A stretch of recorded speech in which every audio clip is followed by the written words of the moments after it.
The Texas sun beat down like a hammer on an anvil, turning the air thick and hard to breathe. Elena Cross pressed her gloved hand against the stagecoach window, watching the landscape roll past. Endless stretches of brown grass, twisted mesquite trees, and dirt that looked like it hadn't seen rain in months. She'd been traveling for 3 weeks, each day taking her further from everything she'd known and closer to a future she could barely imagine. The other passengers had long since given up trying to make conversation with her. She wasn't unfriendly, exactly. Just contained. Self-sufficient. A woman traveling alone to marry a man she'd never met wasn't the kind of person who invited casual chit-chat. The elderly woman across from her had tried, once, asking if she was nervous about meeting her intended. Elena had smiled politely and said, "No more than seems reasonable," and that had been the end of it. Truth was, she'd been nervous 3 weeks ago. Now she was just tired. The letter in her reticule had been read so many times the creases were starting to tear. Miss Cross, I am in need of a wife. My homestead is modest but productive, 40 acres with a house, barn, and good water. I am a widower, no children, aged 32. I work hard and expect the same. If you are of good character and sound health, I believe we could make a practical arrangement. Yours, Rowan Hale. Practical. That word had sold her more than anything else in the letter. Not love, not romance, not promises of happiness, just practical. She could work with practical. She'd been doing it her whole life. The stagecoach hit a rut, and everyone lurched sideways. Someone's trunk slid across the floor with a screech. The driver shouted something incomprehensible, and the horses whinnied in protest. Elena caught herself against the window frame and straightened her hat. Another hour, the driver had said at the last stop. Another hour, and she'd be there. She tried to picture Rowan Hale from his letter. The handwriting had been careful, almost deliberate, like a man who'd learned to write later in life and hadn't quite gotten comfortable with it. He hadn't included a photograph, and she hadn't asked for one. What would have been the point? She was going either way. Her own letter back had been equally brief. Mr. Hale, I accept your proposal. I am 26 years of age, in good health, capable of hard work. I have some funds saved and can contribute to the household. I will arrive on the 15th of September. Respectfully, Elena Cross. She hadn't mentioned how much she had saved. That seemed like the kind of detail that would only complicate things. The stagecoach began to slow. Elena leaned forward, peering through the dust-streaked window. They were approaching what might generously be called a town. A handful of buildings clustered around a dirt crossroads, a general store with a sagging porch, a saloon, a building that might have been a boarding house. A sign proclaimed it Harlo's Pass, population unspecified. The stage rolled to a stop in front of the general store. The driver climbed down, his boots hitting the ground with a heavy thud. Harlo's Pass, 20-minute rest, folks. Stretch your legs if you're continuing on. Elena gathered her things, a carpet bag and a small trunk that the driver would have to haul down. She'd left most of her possessions behind in St. Louis, bringing only what was essential. A fresh start didn't need the weight of the past dragging behind it. She stepped down carefully, her traveling dress dusty despite her best efforts to stay clean. The heat hit her immediately, dry and relentless. A few locals had gathered to watch the stage arrive, probably the most exciting thing that would happen all week. An old man sat in a rocking chair on the store's porch, whittling something. A woman with a baby on her hip stood in the doorway, squinting against the sun. "Excuse me," Elena said, approaching the woman. "I'm looking for Rowan Hale's homestead. Can you direct me?" The woman's expression shifted, something Elena couldn't quite read. Surprise, maybe, or concern. "Hale's place? You sure about that, miss?" "I'm certain. He's expecting me." The woman glanced at the old man who'd stopped whittling. They exchanged a look that made Elena's stomach tighten. "What is it?" Elena asked, keeping her voice level. "You family?" the old man asked. "I'm his fiancé." That got a reaction. The woman's eyes widened. "Lord have mercy! You came all this way, and nobody told you?" Elena's hand tightened on her carpet bag. "Told me what?" The old man set down his whittling and stood slowly, like his joints hurt. "Hale's place burned down. 3 weeks back, maybe 4. Whole thing went up. House, barn, everything." The words took a moment to register. Elena felt the ground shift slightly under her feet, though she knew it was just exhaustion and shock playing tricks. "Burned?" Lightning strike, the woman said. Started in the barn, spread to the house before anybody could do anything. It's all gone, miss. Just ash and charred timber now. Elena's mind raced, trying to process this. And Mr. Hale, is he alive yet? The old man said. Barely. Got hurt trying to save his horses. Lost one of them anyway. He's been living rough ever since, camping on his own land like some kind of hermit. The woman stepped closer, her voice gentle. Miss, I don't know what arrangements you had with Rowan, but there's nothing out there now. No house, no comfort, nothing. You might want to take the next stage back to wherever you came from. Elena stood very still, letting the information settle. 3 weeks ago. The fire had happened 3 weeks ago, right around the time she'd left St. Louis. She'd been on trains and stages, moving steadily toward a future that had literally gone up in smoke before she even left home. How far is it? She asked. To his property.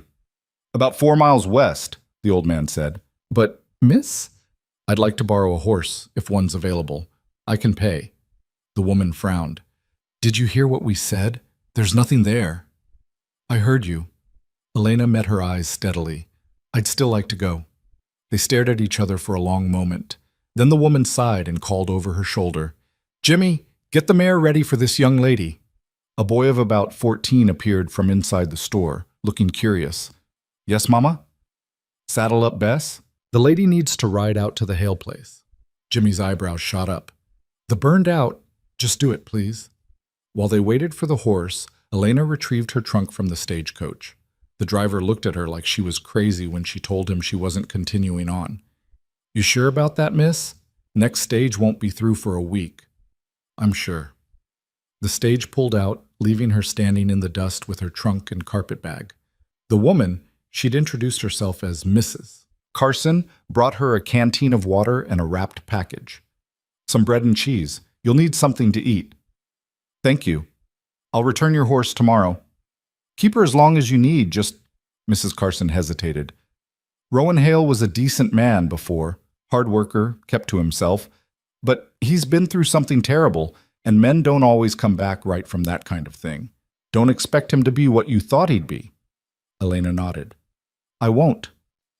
Jimmy brought the horse around, a sturdy-looking mare with kind eyes.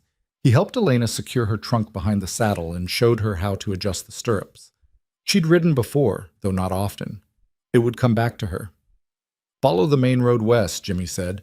You'll see a split oak tree about 3 miles out. Turn north there, follow the creek.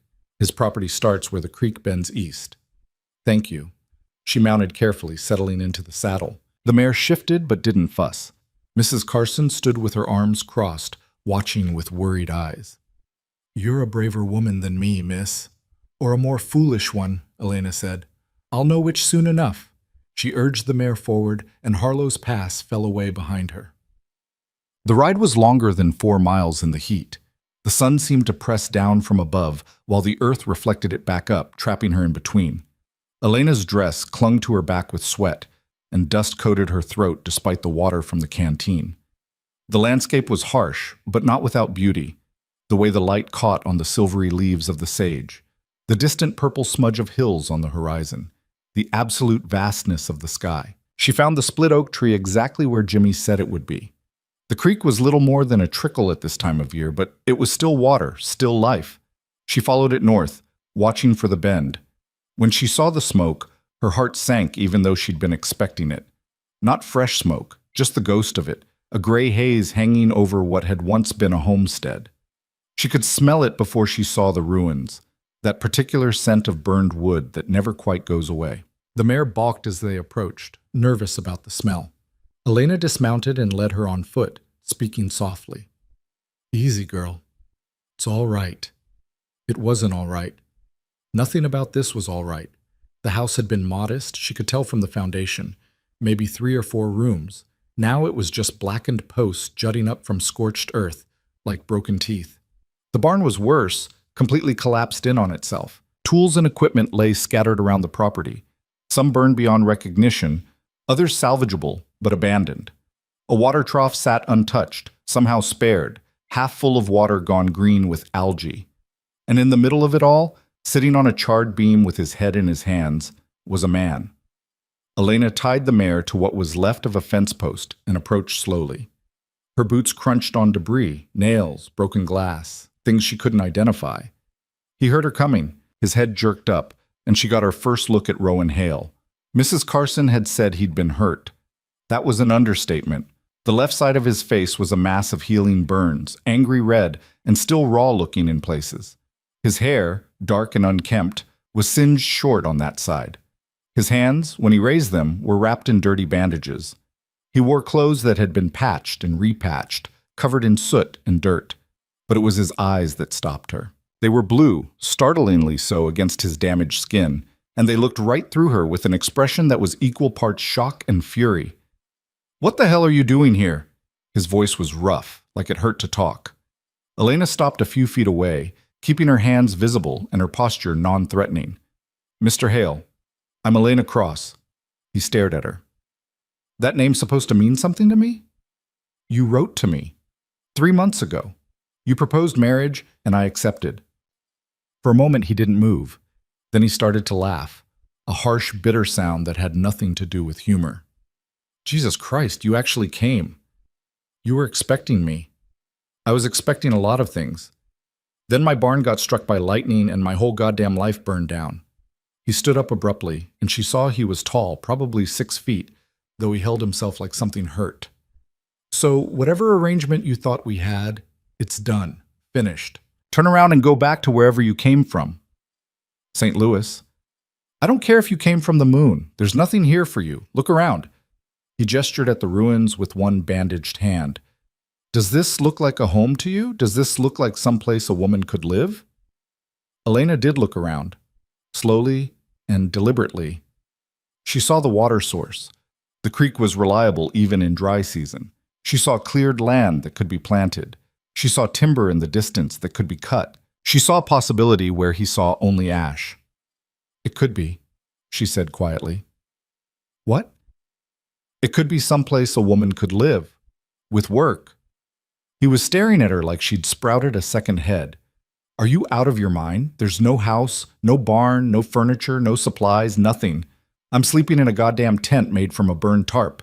I cook over an open fire when I bother to cook at all. I've got $19 to my name and credit at the general store I'll never be able to pay back.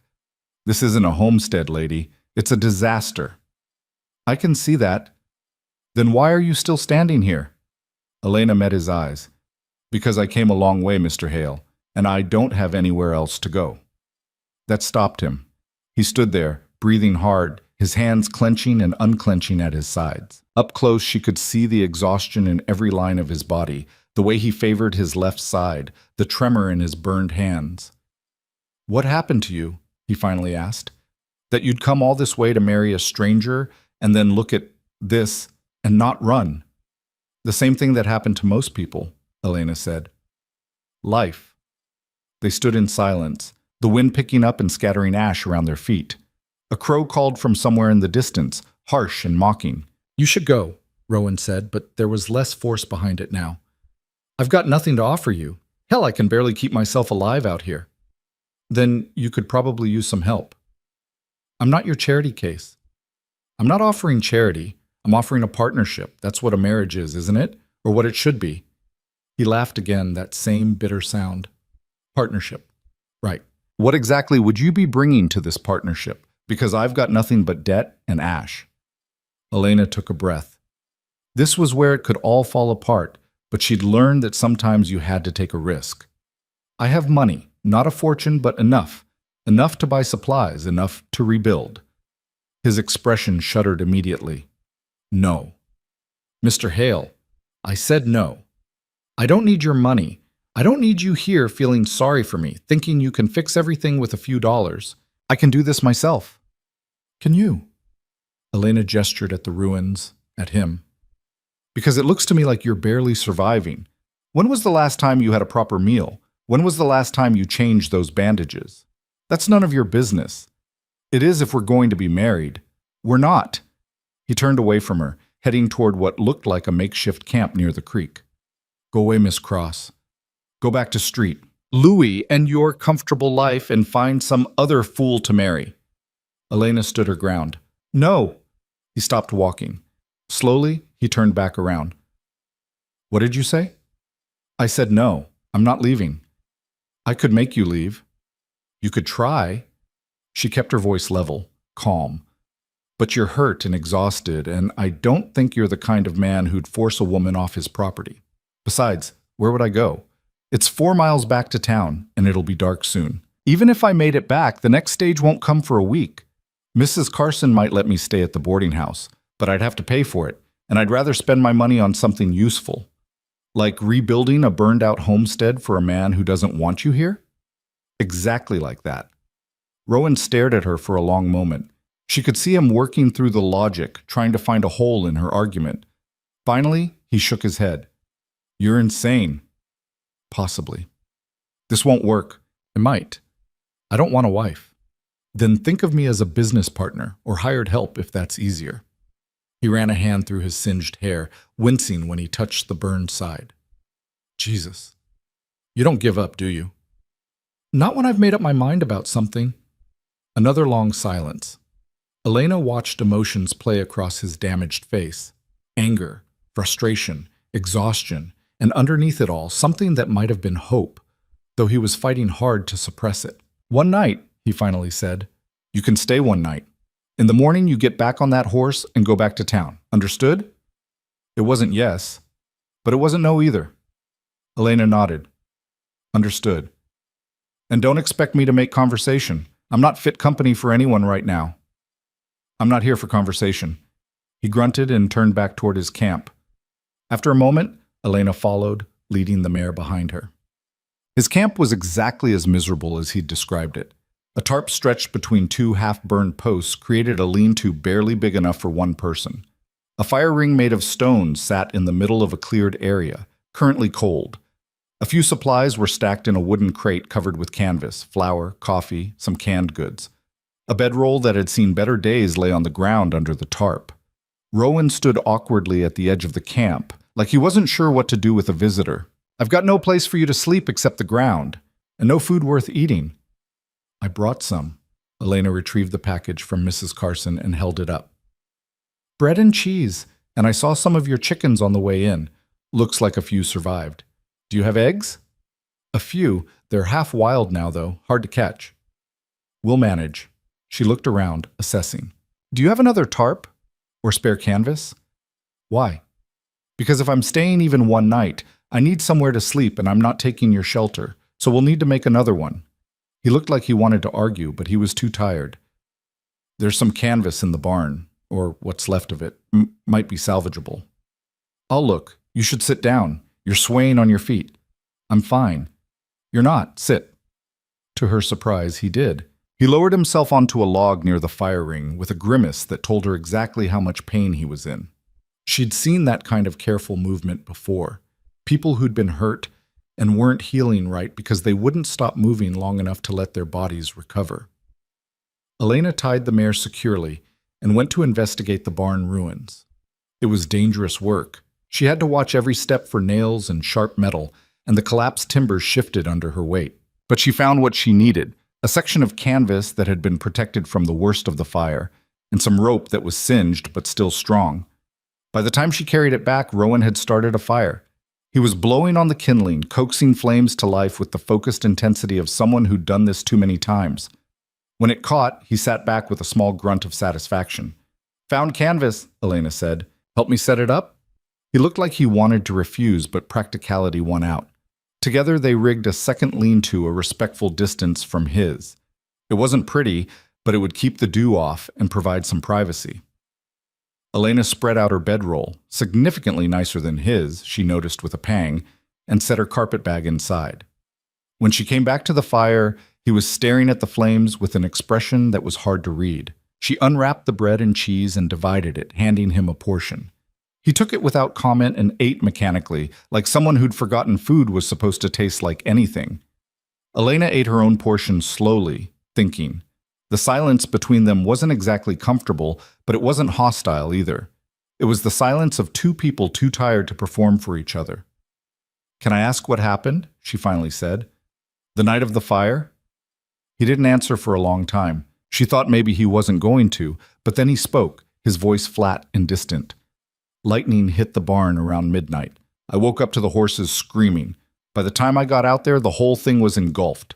I got the door open, got one horse out, went back for the other. He held up his bandaged hands. Beam fell, caught me on the way out. Horse panicked, kicked me, ran back into the fire. Elena felt something twist in her chest. I'm sorry. I laid there in the dirt, watching my barn burn. Then sparks caught the house. I tried to fight it with water from the creek, but... He gestured at the ruins. Fire doesn't give a damn about effort. It just takes what it wants. Were you insured? Couldn't afford it. He laughed bitterly. Couldn't afford a lot of things, but I was making it work, slowly, and then in one night, he snapped his fingers. Gone. Your hands, Elena said carefully. Have they been seen by a doctor? Doc Patterson in town wrapped them, gave me some salve, said they'd heal or they wouldn't. He flexed his fingers slightly.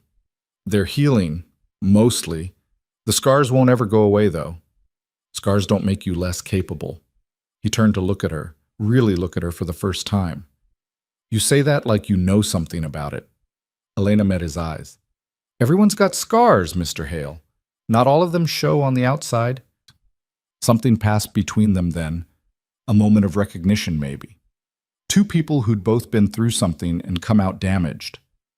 Why'd you come here? He asked. Really? You could have gone anywhere, done anything. Why answer a letter from a stranger in Texas? Elena poked at the fire with a stick, watching sparks spiral up into the darkening sky. Because anywhere else, I'd still be Elena Cross, the woman whose father drank himself to death and whose mother worked her fingers to the bone in a laundry to make ends meet. The woman who spent 10 years as a governess in other people's homes, taking care of other people's children, never having anything of her own. She looked up at him. Out here, I could be someone different, someone who built something from nothing. I thought that was worth the risk. And now, knowing what you're walking into? Now, she smiled slightly. I still think it's worth the risk. Rowan shook his head slowly. You're either the bravest woman I've ever met or the craziest. Can't I be both? That surprised a laugh out of him, a real one this time, short but genuine. It transformed his face for a moment, let her see past the burns and the exhaustion to the man underneath. He'd been handsome once, she thought. Strong features, good bone structure. He still was, really, in a rough, damaged sort of way. The laugh faded, and he looked away. You should know, Miss Cross, I'm not what you'd call a sociable man even on good days. I don't talk much. Don't know how to be what a husband's supposed to be. My first wife... He trailed off, his jaw tightening. You don't have to... She left me after 2 years, said living with me was like living with a stone wall. Said I was cold, unfeeling. Said she felt more alone married to me than she did before. He stirred the fire roughly. She wasn't wrong. Elena considered that. Did you love her? I thought I did. But looking back, I think I just needed help with the homestead, and she needed security. We made each other miserable trying to be something neither of us actually wanted. Then maybe, Elena said carefully, we have an advantage. We both know this is practical, not romantic. We're not expecting poetry and passion, just partnership. Partnership. He tested the word. You keep saying that. Because it's true. You need help rebuilding. I need... She paused, choosing her words. A place to belong to, something that's mine, ours. We can help each other. Using your money. There it was, the pride. Elena had known it would be an issue. Using whatever resources we have.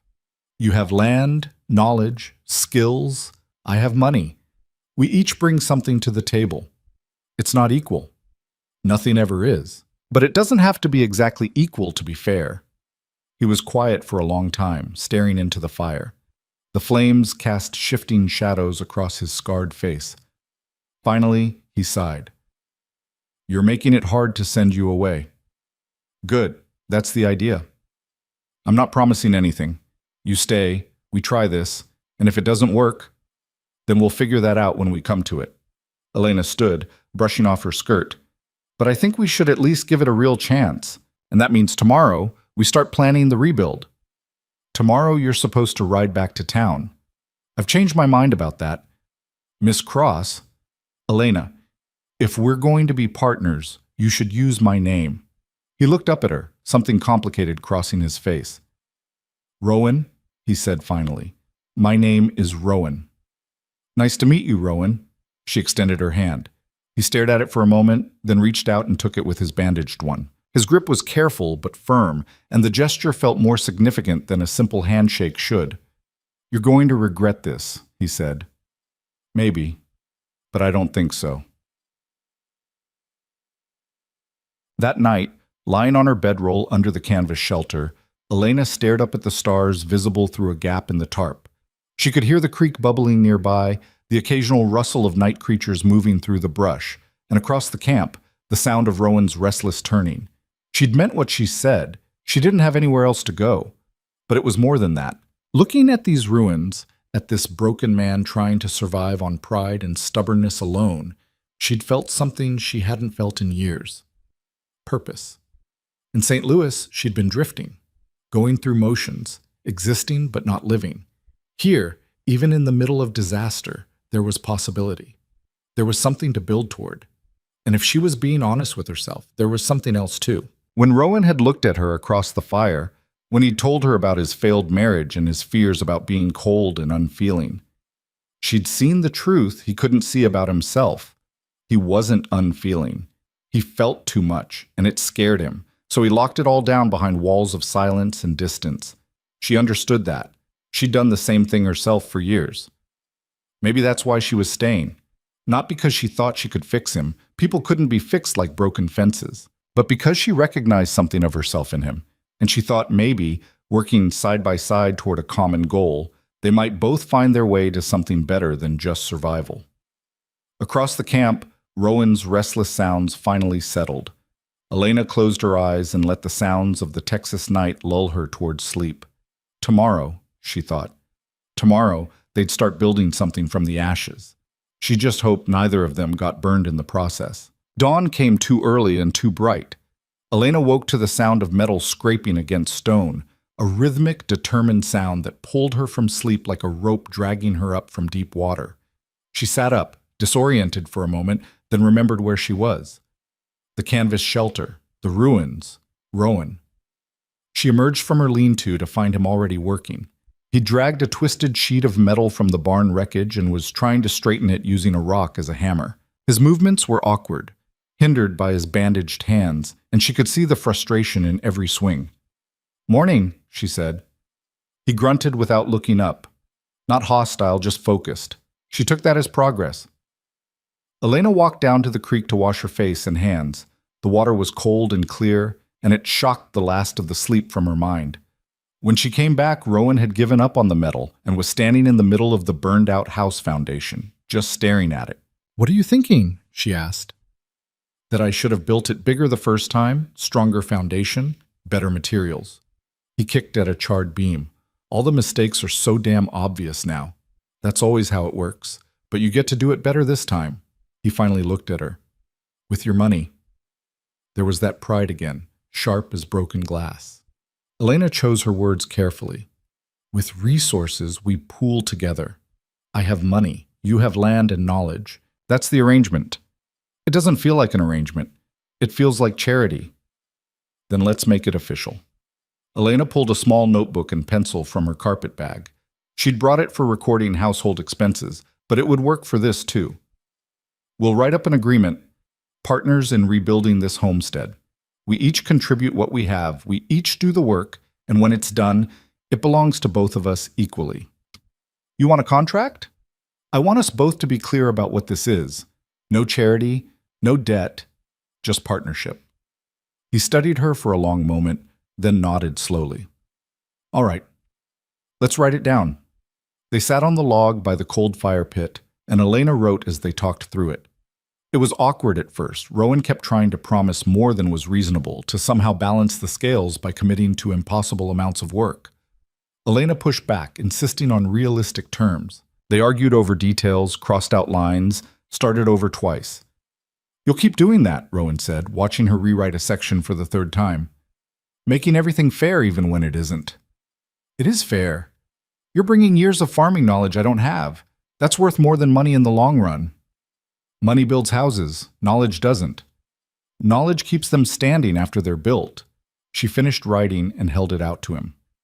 Read it. If you agree, we both sign. He read slowly, his lips moving slightly. She realized he probably didn't read much, not because he couldn't, but because there'd never been much reason to out here. When he finished, he looked up at her. This really what you want?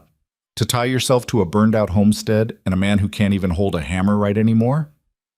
Your hands will heal, and yes, this is what I want. He pulled the pencil from behind her ear, a gesture so casual and unexpected that it startled them both. But he recovered quickly, signing his name at the bottom in that same careful, deliberate handwriting she remembered from his letter. Then he handed the pencil back to her. Elena signed her name below his. Elena Cross. She stared at it for a moment, this strange new partnership written out in graphite and bound by nothing but two signatures and stubborn determination. There, she said. Now it's official. We're business partners. Business partners, he repeated. Something flickered across his face. Relief, maybe, or resignation. Never thought I'd enter into a business partnership like this. Neither did I, but here we are. She stood, tucking the notebook away. So, partner, what do we do first? The first thing, it turned out, was inventory. Rowan showed her around the property, cataloging what had survived and what was lost. It was depressing work. Most of his tools had been in the barn, ruined. His plow, his cultivator, his carpentry equipment, all gone or damaged beyond repair. The chickens had survived, though they were skittish and scattered. A milk cow had been at a neighbor's place during the fire, so at least they'd have dairy once they retrieved her. We'll need to go into town, Elena said, mentally calculating costs. Get supplies, order lumber, hire help if we can find it. Can't afford help. We can afford some. Not a crew, but maybe 1 or 2 men for the heavy work. Your hands aren't ready for framing, and I'm stronger than I look, but not that strong. He wanted to argue. She could see it in the set of his jaw. But he knew she was right. Fine, but I'm not sitting around while other men do my work. Nobody said you would be. There's plenty that needs doing besides framing. They rode into town together that afternoon, Elena on Mrs. Carson's mare, and Rowan on a horse he'd borrowed from a neighbor. The ride was mostly silent, but it was a different kind of silence than before. Less hostile, more companionable. They were both too tired and too focused on the tasks ahead to waste energy on conversation. Harlo's pass looked different in full daylight, smaller somehow, and more worn. But the general store was well stocked, and the proprietor, a man named Gaines, greeted them with cautious curiosity. Rowan, didn't expect to see you in town today. His eyes shifted to Elena. This the lady from yesterday. Elena Cross, she said, extending her hand. Mr. Hale's fiancée. Gaines. He shook her hand, his grip brief and formal. So you're staying then? I'm staying. Well, Gaines looked between them. That's good. Good. Rowan could use the help. He lowered his voice slightly. How are the hands? Healing, Rowan said shortly. We need supplies. Lumber, nails, tools. I'll make a list. They spent 2 hours in that store, going through everything they'd need to rebuild. Elena watched Rowan's face grow tighter and tighter as the cost mounted. When Gaines tallied it up, the number made even her wince. That's substantial, Gaines said diplomatically. I can extend credit on some of it, Rowan, but not all. Not after... He stopped himself. Not after you already extended credit for the doctor and the supplies I got on credit before the fire, Rowan finished. I know. It's fine. He turned to Elena. How much can you cover? This was the moment. Elena could feel the weight of it. She pulled out her purse and counted bills onto the counter, more than enough to cover the supplies, with plenty left over. Gaines's eyebrows rose. Rowan's face went very still. That should cover it, she said calmly. And we'll need the lumber delivered as soon as possible. Yes, ma'am. I can have it out by the end of the week. Good. Thank you, Mr. Gaines. They loaded what they could carry onto the horses and arranged for the rest to be delivered. When they stepped back outside, Rowan was rigid as a fence post. That was more than some funds saved, he said, his voice low. I had a good position in St. Louis. I saved carefully. Elena. He stopped walking, forcing her to stop too. How much do you have? Really? She met his eyes. Enough. That's all you need to know right now. That's not... It's exactly how it needs to be. We agreed on a partnership. I contribute resources, you contribute knowledge and work. The specific numbers don't matter. They matter to me. Why? Because you're afraid of being in debt to me. We already settled that. This isn't debt, it's investment. She softened her tone slightly. Rowan, I'm not trying to buy you or control you. I'm trying to build something with you. Can't you see the difference? He looked away, his jaw working. It's hard for me. Accepting help. Always has been. I know, but you're going to have to learn because I'm not going anywhere and I'm not going to pretend to be poor just to protect your pride. That got his attention. He almost smiled. You don't pull punches, do you? Never saw the point. Life's too short for dancing around things. He studied her for a moment, then shook his head slowly. You're something else, Elena Cross. Is that a good thing or a bad thing? Haven't decided yet. They rode back to the homestead as the sun started its descent toward the horizon. The ruins looked even sadder in the golden light, but Elena tried to see past them to what could be. A house, a barn, fields planted and producing. A life. When they dismounted, Rowan stood looking at the foundation of the old house. I've been thinking, he said, about the layout. We should build the house on higher ground, away from the creek. Better drainage, less risk of flooding in spring, and bigger, 4 rooms instead of 3. Kitchen separate from the living area. That sounds good. What about the barn? Same spot, but reinforce it. Stone foundation instead of wood posts. Costs more up front, but it'll last. He was warming to the topic now, the planning giving him something to focus on besides his wounded pride. We'll need to clear more land, too. Another acre, maybe 2. Plant winter wheat, get a crop in before spring. Can we manage that with just the 2 of us? If we hire help for the building, we can focus on the land work. It'll be tight, but possible.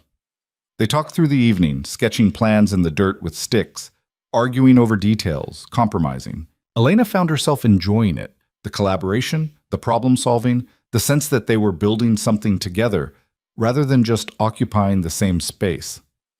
When darkness fell, they made a simple dinner of beans and cornbread.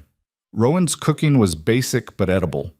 Elena made a mental note to take over kitchen duties when they had a proper kitchen again. Can I ask you something? Rowan said, breaking a comfortable silence. Of course. Why aren't you married already? Woman like you, smart, capable, not hard to look at. Seems like you would have had chances. Elena poked at the fire. I had chances. I said no. Why? Because they all wanted something I couldn't give. They wanted softness, compliance, someone who'd make their lives easier without complicating anything. And I'm not that. I never have been. She looked up at him. I'm difficult. I have opinions. I don't take orders well. Most men found that off-putting. Their loss. The words were simple, but something in his tone made her chest tighten. What about you? She asked. After your wife left, why didn't you remarry? A homestead this size needs more than one person. Tried. Courted a woman in town for a while, couple years back, Sarah Meadows. Nice enough. But every time I thought about asking her to marry me, I just couldn't. Felt like I'd be trapping her in the same misery my first wife had. Maybe it would have been different. Maybe. Or maybe I'm just not built for marriage. He flexed his bandaged hands absently. I'm not good at the soft things, the talking, the comfort, all that. I work hard, and I'm honest, and I'll provide if I can, but beyond that, he shrugged. That's all I've got. That might be enough, Elena said quietly. For the right person. He looked at her across the fire, and something passed between them. Understanding, maybe. Recognition. They were both damaged goods in their own ways, both convinced they were too difficult, or too cold or too broken for the kind of partnership other people seemed to find so easily. Maybe that's why this arrangement made sense. Neither of them was expecting perfection from the other. Tut. The lumber arrived 3 days later, along with the tools and supplies. 2 men from town delivered it. the Carsons' son Jimmy, and a quiet man named Thomas, who seemed to be about Rowan's age. They helped unload everything, stacking it carefully away from where the house would be built.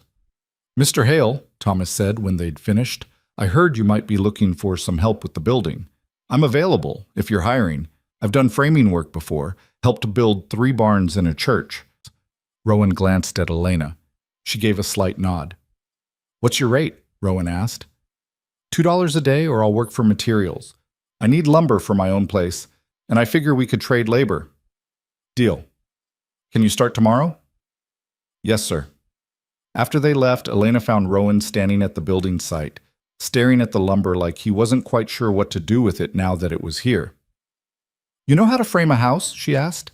"Helped with my father's barn when I was 14. Been 20 years, might be rusty." "Then it's good we have Thomas."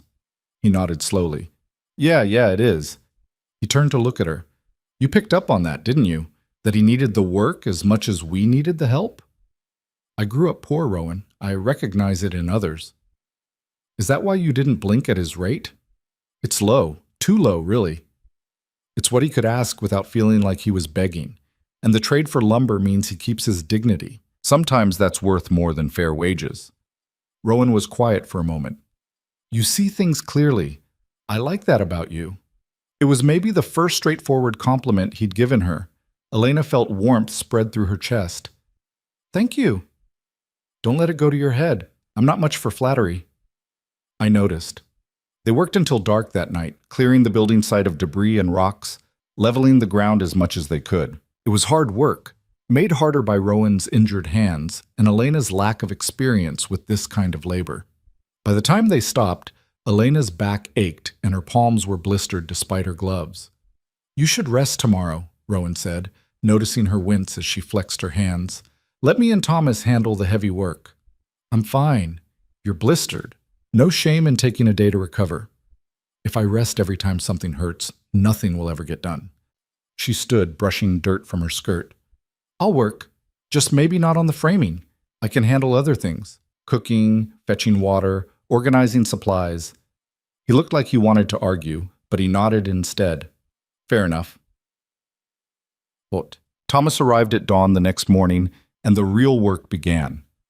Elena watched in fascination as he and Rowan laid out the foundation lines using string and stakes, measuring and remeasuring until everything was square and level. Rowan's movements were careful, his bandaged hands clearly causing him pain, but he pushed through it with grim determination. "Mr. Hale," Thomas said after an hour, "you're going to hurt yourself worse if you keep gripping tools that hard. Let me handle the measuring. You can call out the numbers and supervise." "I can work." "Nobody said you couldn't, but working smart is different than working through pain that's going to set back your healing." Thomas's tone was respectful but firm. "I've seen men push too hard with injuries like yours. Hands are delicate. You damage them worse now, they might not come back right at all." Rowan's jaw tightened, but after a moment he stepped back. "Fine. You're right. I'll supervise." It was clearly killing him to admit it. Elena watched from where she was organizing the tool pile and felt a pang of sympathy. For a man who'd built his identity on physical capability, being forced to step back must have felt like another kind of burn. She brought them water mid-morning, along with biscuits she'd managed to make in a Dutch oven over the fire. They weren't great, too dense, slightly charred on the bottom, but Rowan ate his without complaint. "You'll get better at the cooking," he said. "Takes practice." "Is that your polite way of saying these are terrible?" "No, that's my polite way of saying they're edible but not good." He saw her expression and almost smiled. "Honesty, remember? You said you preferred it." "I did say that." She bit into her biscuit and grimaced. "You're right. These are terrible." Thomas laughed. A quiet sound, like he wasn't used to doing it. "My wife's first biscuits were so hard we used them as doorstops. She laughed about it for years after. You'll figure it out, Miss Cross." "Elena, please, and I hope you're right." By mid-afternoon, they had the floor joists laid and secured. It was remarkable to watch the structure take shape, to see something solid emerging from careful planning and hard work. Elena found herself drawn to the process, asking questions about why they did things certain ways, learning the vocabulary of construction. "You're curious," Thomas observed during a water break. Most ladies wouldn't care about joist spacing and load bearing. Most ladies aren't trying to understand how to maintain a homestead, Elena replied. If I'm going to live here, I want to know how everything works. Rowan was watching her with an expression she couldn't quite read. She's like that, he said to Thomas. Wants to understand everything. Sounds like a good quality in a partner. Yeah. Rowan's voice was quiet. Yeah, it is, but... The work fell into a rhythm over the next 2 weeks. Thomas arrived each morning, and he and Rowan worked on the house frame while Elena handled everything else. Cooking, cleaning, managing supplies, tending the half-wild chickens, retrieving the milk cow from the neighbor and learning to milk it. She'd never milked a cow before, and the first few attempts were disasters. The cow kicked over the bucket. Elena got sprayed in the face, but eventually, through sheer stubborn persistence, she figured it out. Mrs. Carson rode out one afternoon to check on them, bringing vegetables from her garden and news from town. She found Elena up to her elbows in laundry, scrubbing clothes against a washboard set up by the creek.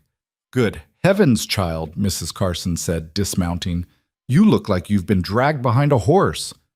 Elena looked down at herself, dress stained, hair escaping its pins, face probably streaked with dirt, and laughed. That's about how I feel. Is he treating you well, Rowan, I mean? He's not difficult? He's difficult, Elena admitted, but not cruel, not unkind, just stubborn and proud and convinced he has to do everything himself. That's Rowan Hale in 3 words. Mrs. Carson set her basket down and helped Elena wring out a shirt. His first wife used to complain about that constantly, said living with him was like pulling teeth. He told me she left. She did. Went back east, remarried within a year to some banker. Probably for the best. They were miserable together. Mrs. Carson glanced toward where Rowan and Thomas were working on the roof frame. But he took it hard. Thought it meant he was unfit for marriage, that there was something wrong with him, closed himself off even more after that. Elena wrung out another garment. I'm not his first wife. No, you're not. You're tougher, I think, more practical. That might be what he needs. Or we'll drive each other crazy within a month. Mrs. Carson laughed. That's always a possibility, but I don't think so. I've seen the way he looks at you when he thinks you're not watching, like he can't quite believe you're real. That made Elena pause. What do you mean? I mean he spent 3 years convincing himself he's not worth caring about, and then you showed up and didn't run away. That means something to a man like him, even if he doesn't have words for it. Elena didn't know what to say to that, so she just kept washing clothes. But Mrs. Carson's words stayed with her the rest of the day, circling in her mind like birds looking for a place to land. That night, after Thomas had gone home and dinner was done, Elena found Rowan sitting on the foundation of the new house, just staring out at the darkening land. Can I join you? She asked. He shifted slightly to make room. She sat beside him, their shoulders almost touching. It's starting to look like something, she said, nodding at the frame rising around them. Yeah, Thomas is good, fast, precise. We'll have it enclosed before the weather turns, and then we can work on the interior over winter. If winter's mild, if it's not... He trailed off. We'll manage either way. He turned to look at her. You keep saying that. We'll manage, like it's certain. Isn't it? We've come this far. We've had good luck. Lumber arriving on time, Thomas being available, good weather. Luck runs out. So does bad luck, Elena countered. Your barn getting hit by lightning, that was incredibly bad luck. The odds of us having another disaster like that are low. You believe that? I believe we make our own odds by being prepared and working hard. And we're doing both. Rowan was quiet for a long moment. Then, Mrs. Carson says you're tough. She came by today? Yeah, I saw her leaving. What else did she say? Elena hesitated, then decided on honesty. That your first wife complained about you being difficult. That you closed yourself off after she left. That you think there's something wrong with you. His jaw tightened. Sounds like Mrs. Carson talks too much. She cares about you. That's not a bad thing. She tell you anything else? That you look at me like you can't believe I'm real. Rowan stood abruptly, moving to the edge of the foundation. For a moment, Elena thought he'd walk away, but he just stood there, his back to her. I don't know how to do this, he said finally, his voice low. Be someone's partner. Let someone in. I'm afraid I'll mess it up. That you'll wake up one day and realize you made a mistake staying here. Elena stood and moved to stand beside him. I'm afraid of the same thing. That I'll do something wrong, say the wrong thing, and you'll realize you don't actually want me here. He looked at her, surprise flickering across his scarred face. You think that? Every day. I look at you working, building, doing things you've done your whole life, and I think about how little I actually bring to this. How I'm just the money, that once the house is built and the initial investment is done, you won't need me anymore. That's not... He stopped, seeming to struggle with words. Elena, the money helps. It does. But that's not why I'm letting you stay. Then why? He looked away, out at the darkening land. Because when you're here, this place feels less empty. Because you ask questions about load-bearing joists and milk cows like the answers matter. Because you burned those biscuits and laughed about it instead of getting upset. He paused. Because I work harder when you're watching. Want to do better. Be better. Elena felt something crack open in her chest. Rowan, I'm not good with words, can't make pretty speeches, but I want you to know, this partnership, it matters to me. You matter. It wasn't poetry. It wasn't even particularly eloquent. But it was real, and it was honest, and it was more than Elena had expected from this guarded, wounded man. You matter to me too, she said quietly. They stood there in the gathering dark, not touching but close enough to feel each other's presence. The frame of the house rose around them like the skeleton of something waiting to be born. And for the first time since arriving in Texas, Elena felt like maybe, just maybe, she'd found what she'd been looking for. A place to belong. A person to belong with. The work continued to be hard. Elena's hands developed calluses, and Rowan's burns slowly healed into permanent scars. Thomas worked steadily, teaching them both as he went. The house took shape. Walls rising, roof going on, windows and doors fitted into place. It wasn't fancy, but it was solid and well built, and every nail driven felt like a promise kept. They didn't talk much about feelings after that night. Neither of them was built for constant emotional discussion. But small things changed. Rowan started helping with dinner preparation, his healing hands relearning old skills. Elena found herself sitting closer to him by the fire. Their conversations grew longer, ranging from practical matters to stories about their pasts, to comfortable silences that didn't need filling. The house was nearly finished when everything fell apart. Elena was in town when it happened. She'd ridden in alone to pick up the glass panes for the windows. They'd finally arrived after a 2-week delay, and to settle some accounts at the general store. Rowan had wanted to come with her, but Thomas needed help with the roof shingles, and they were racing against weather reports of rain coming in from the west. I can manage, she told him. It's just glass and paperwork. He'd looked uncertain, but nodded. Be careful with those panes. They break easier than you'd think. I know how to handle glass, Rowan. I know you do. Just be careful. She'd smiled at his concern. This man who was slowly learning to care out loud instead of keeping everything locked behind silence. The ride to town had been pleasant, the air cooling as autumn properly settled in. The house was so close to finished now, just the windows, some interior work, and it would be livable. They'd been sleeping in the lean-tos for nearly 2 months, and Elena was ready for walls and a roof and a door that closed. Mr. Gaines had the glass ready, packed carefully in straw. He helped her load it onto the small wagon she'd borrowed from the Carsons. That's the last of what you ordered, he said, checking his ledger. Brings your total to... He paused, running his finger down the page. Quite a bit, actually. You've spent considerably this fall. I'm aware. Can I settle the account today? All of it? His eyebrows rose. Miss Cross, that's nearly $300. I can extend credit if... No credit necessary. Elena opened her reticule and began counting out bills. She was aware of a few other customers in the store going quiet, watching. Money like this didn't change hands often in Harlo's past. Gaines accepted the payment, his expression carefully neutral, but she could see the calculation happening behind his eyes. $300, paid in cash, without hesitation. On top of what she'd already spent on lumber and tools and supplies. That was more than most families in this town saw in 2 years. She was tucking her receipt away when she heard the voice behind her. Well now. Looks like Rowan Hale married himself a rich woman. Elena turned to find a man she didn't recognize, middle-aged, weathered face, clothes that suggested a working ranch hand. He wasn't being hostile exactly, just observational, but there was something in his tone that made her spine stiffen. Mrs. Carson, she corrected, though they hadn't actually married yet. It was simpler than explaining their arrangement. Right, my apologies, ma'am. He tipped his hat. Just surprised is all. Rowan always seemed like he'd rather eat dirt than take help from anyone. Must be quite something, having a wife who can bankroll rebuilding an entire homestead. We're partners, Elena said evenly. We both contribute what we can. Sure. Partners. The man smiled, not unkindly, but there was something knowing in it. Still, must be nice for him. Going from nothing to having everything paid for.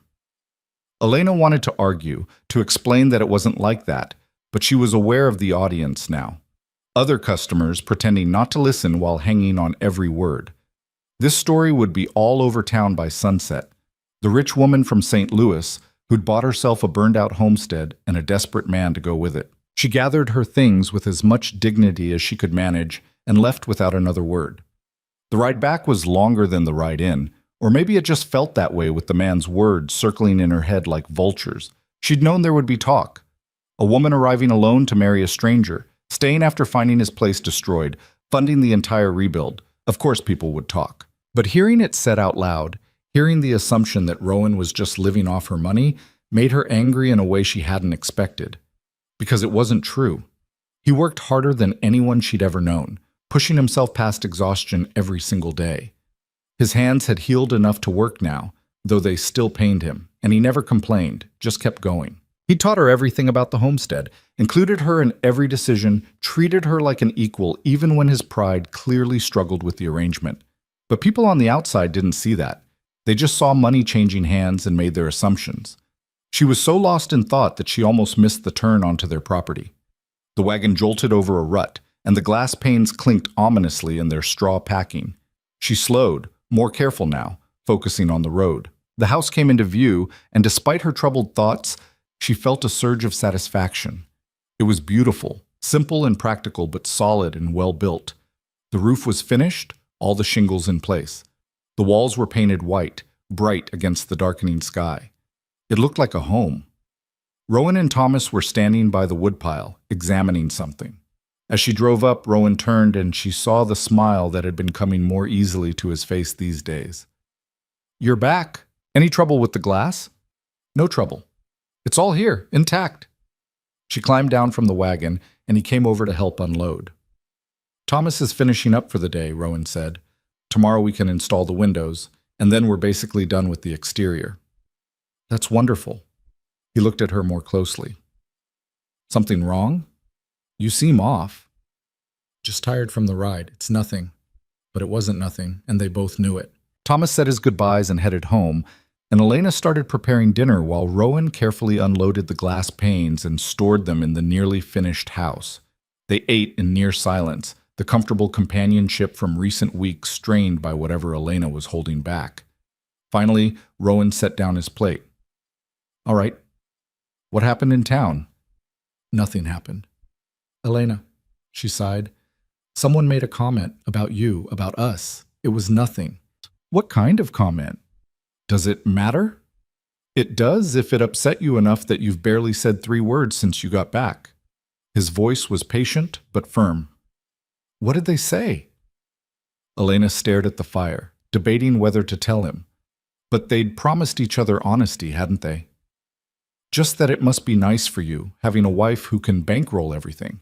That you went from nothing to having it all paid for. The silence that followed was different from their usual silences. This one was heavy, dangerous.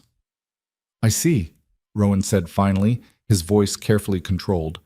"It doesn't matter what some ranch hand thinks. He doesn't know anything about us or how we... How much did you spend today?" "What?" "At the store. How much did you spend?" Elena hesitated.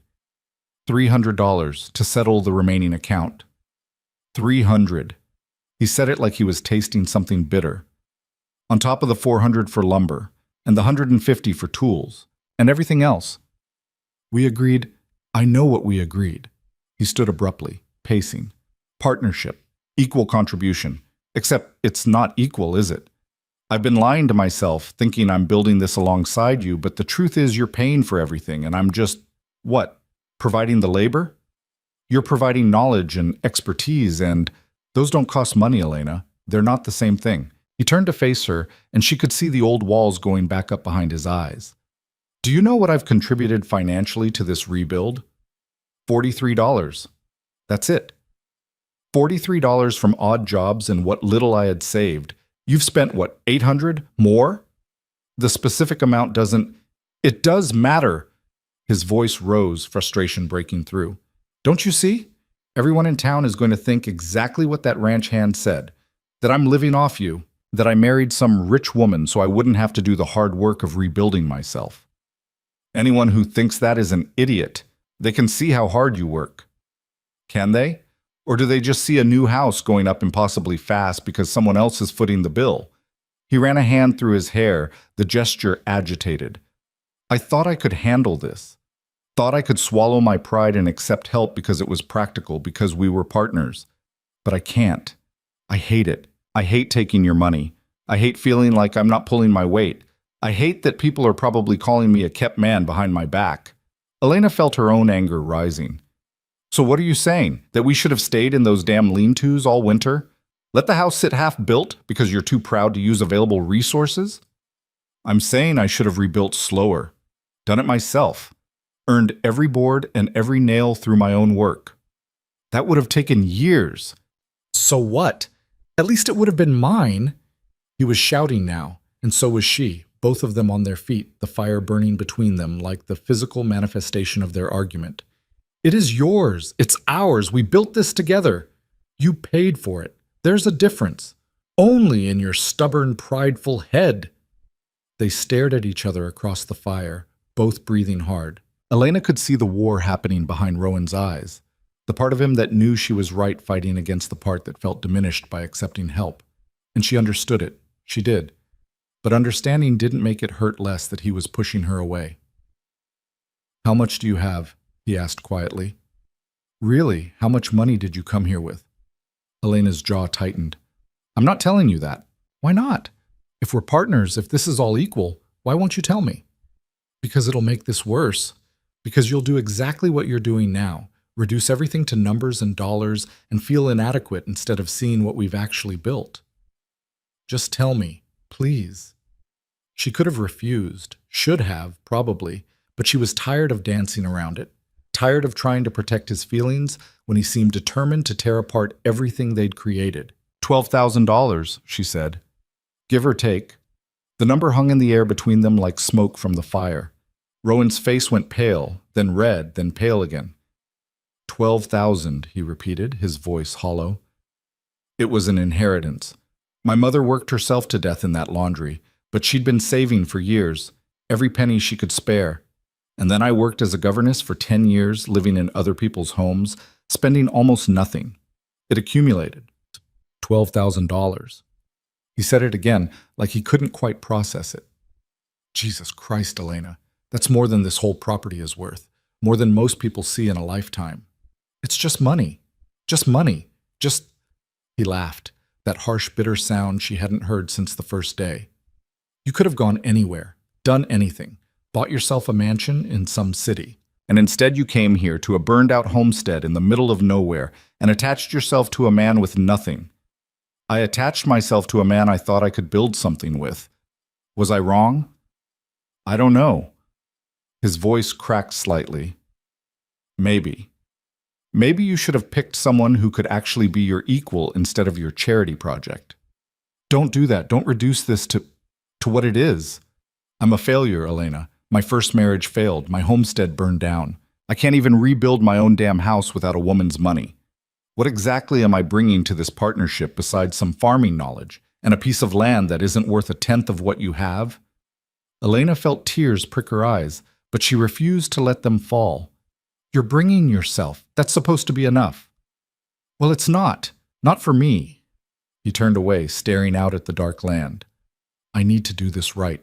Need to prove to myself, to everyone, that I can stand on my own 2 feet. And how exactly do you plan to do that? I don't know yet. But I can't stay here, living in a house you paid for, eating food bought with your money, pretending I'm an equal partner when we both know I'm not. The words hit her like a physical blow. You're leaving.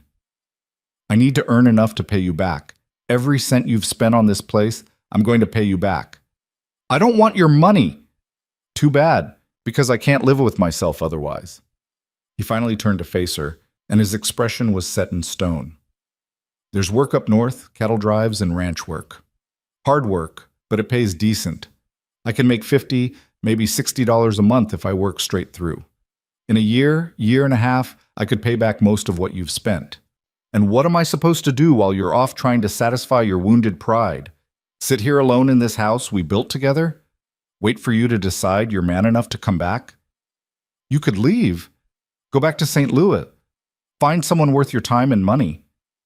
Or you could stay, and we could finish what we started. I can't. His voice was quiet now, defeated. Elena, I just can't. Every time I look at this house, I see your money, not our work. Every time someone in town congratulates me on the rebuild, I feel like a fraud. I can't live like that. Elena wrapped her arms around herself, suddenly cold despite the fire. When would you leave? Soon. Few days, maybe. I need to finish the windows first, make sure everything's secure before the weather turns. Then I'll head north. And us? What happens to us? He looked at her, and for a moment she saw past the pride and the anger to the man underneath, lost and hurt and convinced he wasn't enough.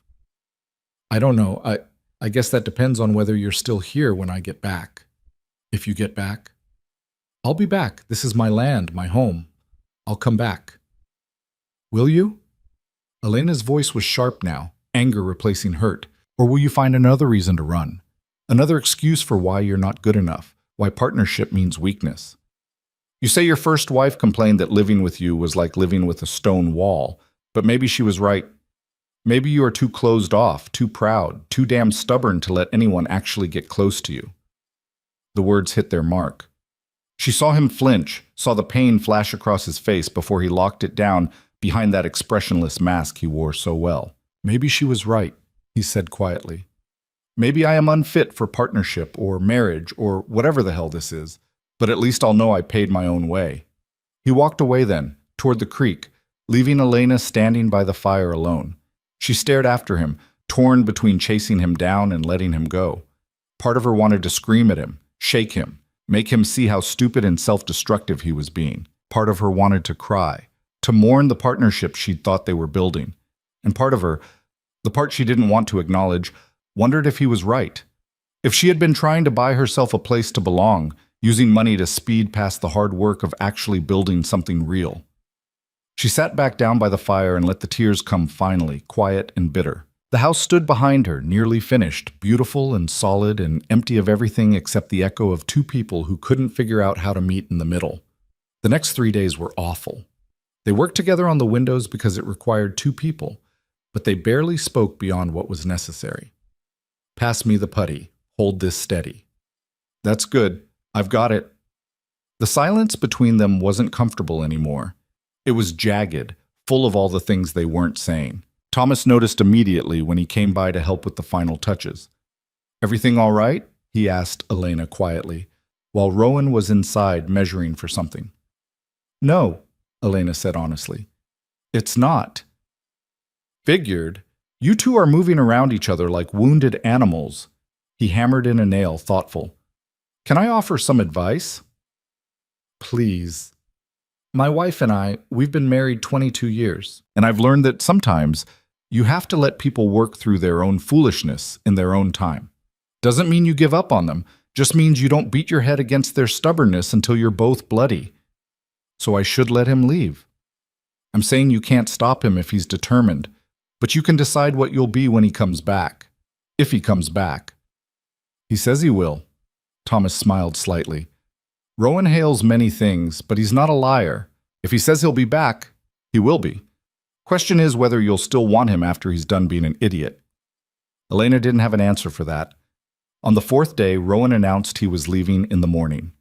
Elena was washing vegetables from Mrs. Carson's latest delivery, and she didn't look up. I heard you. I talked to the Carsons. Jimmy will come by twice a week to check on things. Help with anything heavy you need done, Mrs. Carson said you're welcome to stay with them if you get lonely. I won't get lonely. Elena, what? She finally looked up, meeting his eyes. What else is there to say? You've made your decision. You're choosing your pride over everything we built. There's nothing left to discuss. It's not about pride. It's entirely about pride. You'd rather work yourself to death trying to earn money you don't owe me than stay here and build a life together. If that's not pride, I don't know what is. He opened his mouth to argue, then closed it again. Maybe you're right. Maybe it is pride. But it's who I am, Elena. I can't just turn it off because it's inconvenient. I'm not asking you to turn it off. I'm asking you to see past it long enough to recognize what we have here. And what do we have? Really? His voice was tired, worn down. A business arrangement? A partnership that's 90% your money and 10% my labor? That's not what I want. It's not enough. Then what do you want? To feel like an equal. To contribute something that matters. To not wake up every morning knowing I'm living in a house I didn't earn. He rubbed his face, exhausted. I can't explain it better than that. Elena set down the vegetables and dried her hands slowly. My mother used to tell me that pride was the devil's favorite tool, that it convinced good people to do stupid things, to throw away chances at happiness because they were too busy protecting their precious egos. She looked at him steadily. I think she was right. Maybe she was, but it's my stupid thing to do. Yes, it is. She turned back to the vegetables. There's bread and cheese for your trip. I packed it already. It's in the house. I assume you'll want to leave at first light. Elena, I have work to do, and apparently, so do you. He stood there for a long moment, and she could feel him wanting to say something, searching for words that wouldn't come. Finally, he just left, walking toward the house they'd built together and would now live in separately. That night, Elena lay in her lean-to and stared at the canvas above her head.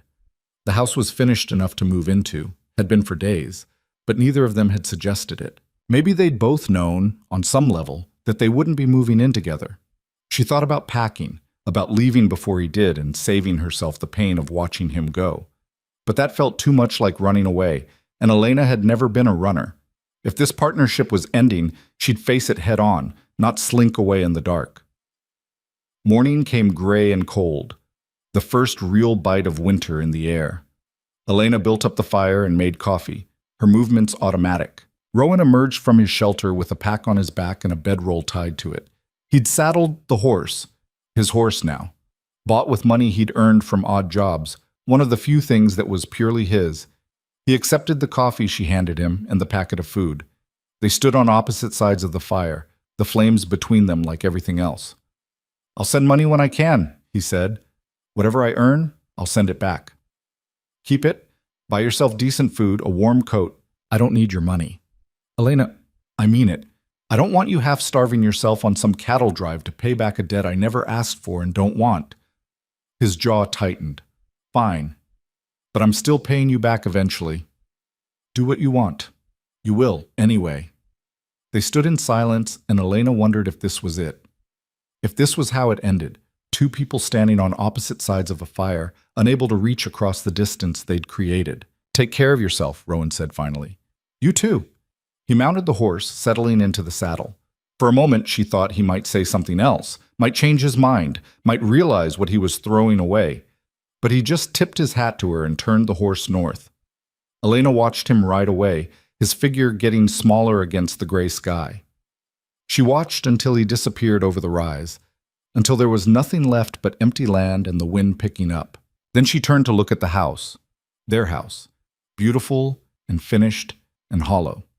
She'd come to Texas looking for a place to belong, and she'd found it. But she'd also found a partner who couldn't see past his own pride long enough to recognize what they'd built together. The question now was what she'd do about it. Elena walked into the house for the first time alone. It smelled of fresh wood and paint, of possibility and potential. The windows let in gray morning light. The floors were solid under her feet. The kitchen had a proper stove. The bedroom had space for a real bed. It was everything they'd planned, everything they'd worked for. And it was empty. She stood in the middle of the main room and felt the weight of choice settling on her shoulders. She could leave, take her remaining money, go back to St. Louis or somewhere new, start over again. She'd done it before, she could do it again. Or she could stay, make this house a home, prove to Rowan and maybe to herself that what they'd built mattered, that it was worth fighting for even when he was too stubborn to see it. Elena thought about Thomas's words, "You can decide what you'll be when he comes back." She looked around the empty house one more time, then rolled up her sleeves and got to work. The first week alone was the hardest. Elena moved into the house properly, setting up furniture she'd ordered from town, a bed frame, a table, chairs, simple things that turned empty rooms into something livable. She kept herself busy from dawn to dusk, refusing to let her mind wander to where Rowan might be or what he might be doing. The work was good for that, physical labor that left her too exhausted to think much by the time darkness fell. Jimmy came by as promised, checking on things, helping her move the heavier furniture. He was a good kid, 17 now, and growing into the kind of man who'd be useful on any homestead. He didn't ask about Rowan, which Elena appreciated. The whole town probably knew by now that the arrangement had fallen apart, but at least people had the decency not to gossip to her face. Mrs. Carson was less tactful. She showed up on the 8th day with a basket of preserves and a determined expression. "All right," she said, setting the basket on Elena's new kitchen table. "Tell me what happened." "Nothing happened. Rowan went north to find work. I stayed here." "Elena." Mrs. Carson pulled out a chair and sat down uninvited. "I've known that man for 5 years, watched him rebuild after his first wife left, watched him lose everything in the fire, watched him meet you and start to come back to life. And now he's gone and you're here looking like someone died. So I'm asking again, what happened?" Elena sank into the opposite chair, suddenly too tired to maintain the pretense that everything was fine.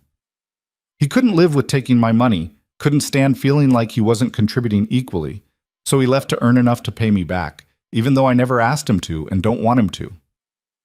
"Men and their pride," Mrs. Carson said, shaking her head. "It'll be the death of all of us." "I told him he was being stupid, told him everything we'd built together mattered more than who paid for what. He wouldn't listen." "Of course he wouldn't. That would require him to admit he might be wrong about something." Mrs. Carson reached across the table and squeezed Elena's hand. "The question is, what are you going to do about it?" "What can I do?" "I can't force him to come back. Can't make him see sense if he's determined not to." "No, but you can decide what happens when he does come back. Because he will, you know. Rowan's too stubborn to quit on something he's started." Elena pulled her hand away, standing to pace. "Maybe I don't want him to come back. Maybe I'm tired of fighting against his pride, tired of being made to feel like my money is some kind of curse instead of a resource we could use together." "Are you? Tired of him, I mean?" Elena stopped pacing, staring out the window at the land she'd helped rebuild. "No," she admitted quietly. "I'm angry at him, frustrated, but not tired of him." "Is that foolish?" "Probably, but love usually is." "I don't—" Elena stopped herself. Did she love him? She hadn't let herself think about it in those terms. They'd been partners, collaborators, two broken people trying to build something functional from damaged pieces. When had it become something more than that? But she knew the answer. It had been that night on the foundation, when he told her she mattered. When he'd admitted he worked harder because she was watching, wanted to be better because she was there. That's when partnership had started turning into something deeper, something neither of them had words for or knew how to handle. "He matters to me," Elena said finally. "More than I expected, more than is probably smart." "Then you need to figure out what you want to do with that, because sitting here waiting for him to work through his issues isn't going to solve anything." "What else can I do?" Mrs. Carson smiled. "You're a smart woman, Elena. You'll think of something." After she left, Elena sat at her table and thought. Mrs. Carson was right. Waiting wasn't solving anything. And the more she thought about it, the more she realized the problem wasn't just Rowan's pride. It was what that pride was built on. The belief that his worth was measured in dollars earned, in being able to provide financially, in traditional masculine contributions to a household. But what if there was a way to use her resources that went beyond just rebuilding their homestead? What if there was something bigger they could build together? Something that would give Rowan purpose beyond just proving himself? The idea started small, just a seed of possibility. But the more Elena thought about it, the more it grew. She rode into town the next day and asked to speak with Dr. Patterson. He was the only doctor serving Harlo's Pass and 3 other small communities within a 20-mile radius, and he looked perpetually exhausted. His office was cramped, poorly lit, and filled with outdated equipment. "Miss Cross," he said, gesturing her into his cluttered examination room. "What can I do for you? You're not ill, I hope?" "No, I'm fine. I wanted to ask you about the medical situation in Harlo's Pass." He raised an eyebrow. "The medical situation? How many people are you serving? What are the biggest needs? What keeps you from providing better care?" Patterson leaned back against his desk, studying her. "That's an odd set of questions. May I ask why you're interested?" "Just exploring possibilities. Please, I'd appreciate your honest assessment." He sighed, running a hand through graying hair. "All right, I'm the only doctor for 4 communities, roughly 800 people spread across a huge area. I'm in my 60s and I'm tired. I can handle minor injuries and common illnesses, but anything serious requires a 2-day trip to Austin, and most people can't afford that. I lost a child last year to appendicitis because by the time the family brought her to me, it was too late. Lost a man to blood poisoning from a farm accident because I don't have the facilities or equipment for proper surgery." Elena felt her stomach tighten. "What would you need to provide better care?" "A proper clinic, for starters. A building with multiple examination rooms, a surgery, storage for supplies and medicine. Better equipment. I'm working with tools older than my practice. And honestly, another doctor, or at least a trained nurse. I can't be in 4 places at once." He looked at her curiously. "Why are you asking these questions, Miss Cross?" "Because I'm wondering what it would take to build a clinic here. A real one, properly equipped and staffed." Patterson's eyes widened. "That would cost—" "I know what it would cost, roughly, and I think it's possible." Elena met his gaze steadily. "If I were to fund such a project, would you be willing to stay on? Help establish it?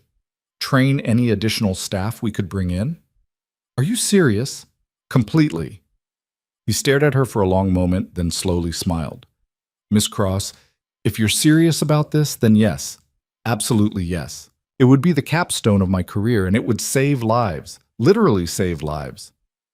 "Then let's start planning." They spent 2 hours going over details.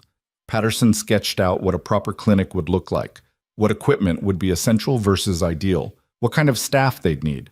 The costs were significant, $3,000, maybe 4, depending on how elaborate they went and whether they could find a doctor willing to relocate to a small Texas town. Elena rode home with her mind racing. $4,000 was a lot, but she had it. The question was whether this was the right use of it, and more importantly, whether Rowan would see it the way she did. Not as charity, but as investment in something that mattered. Over the next 2 weeks, Elena threw herself into research and planning. She corresponded with medical supply companies, got estimates from builders, reached out to a nursing school in San Antonio about potential graduates looking for positions. She visited other nearby communities, talking to town leaders about the need for better medical care and whether they'd support a regional clinic. The responses were overwhelmingly positive. Everyone saw the need. Everyone had stories of people who died or suffered because proper medical care was too far away or too expensive. A centrally located clinic in Harlo's Pass could serve thousands of people. Elena drew up plans, revised them, drew them up again. She consulted with Patterson, with Mrs. Carson, with Thomas, who had construction experience. She began to see not just a building, but a future.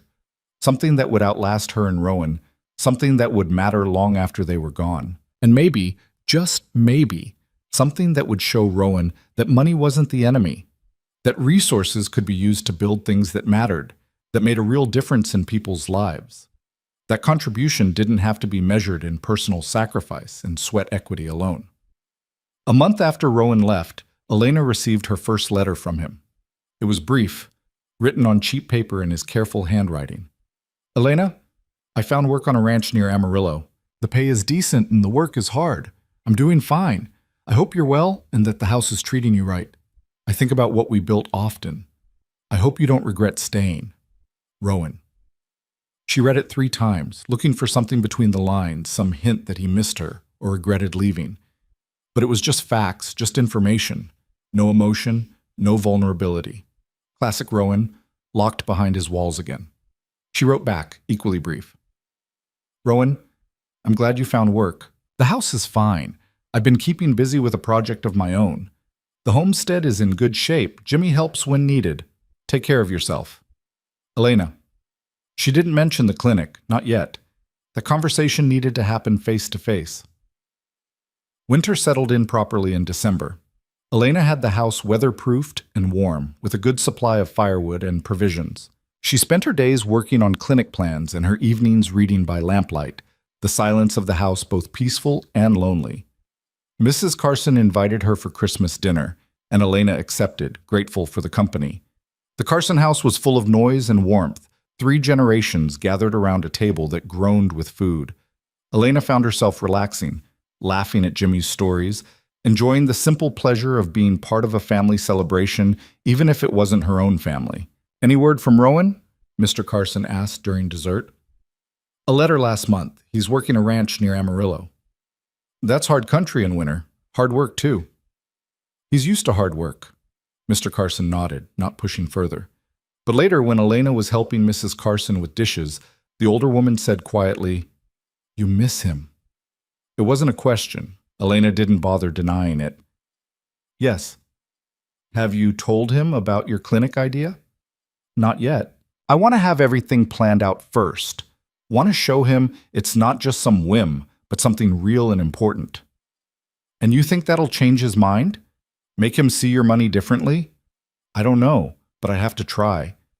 Elena set down a dried plate.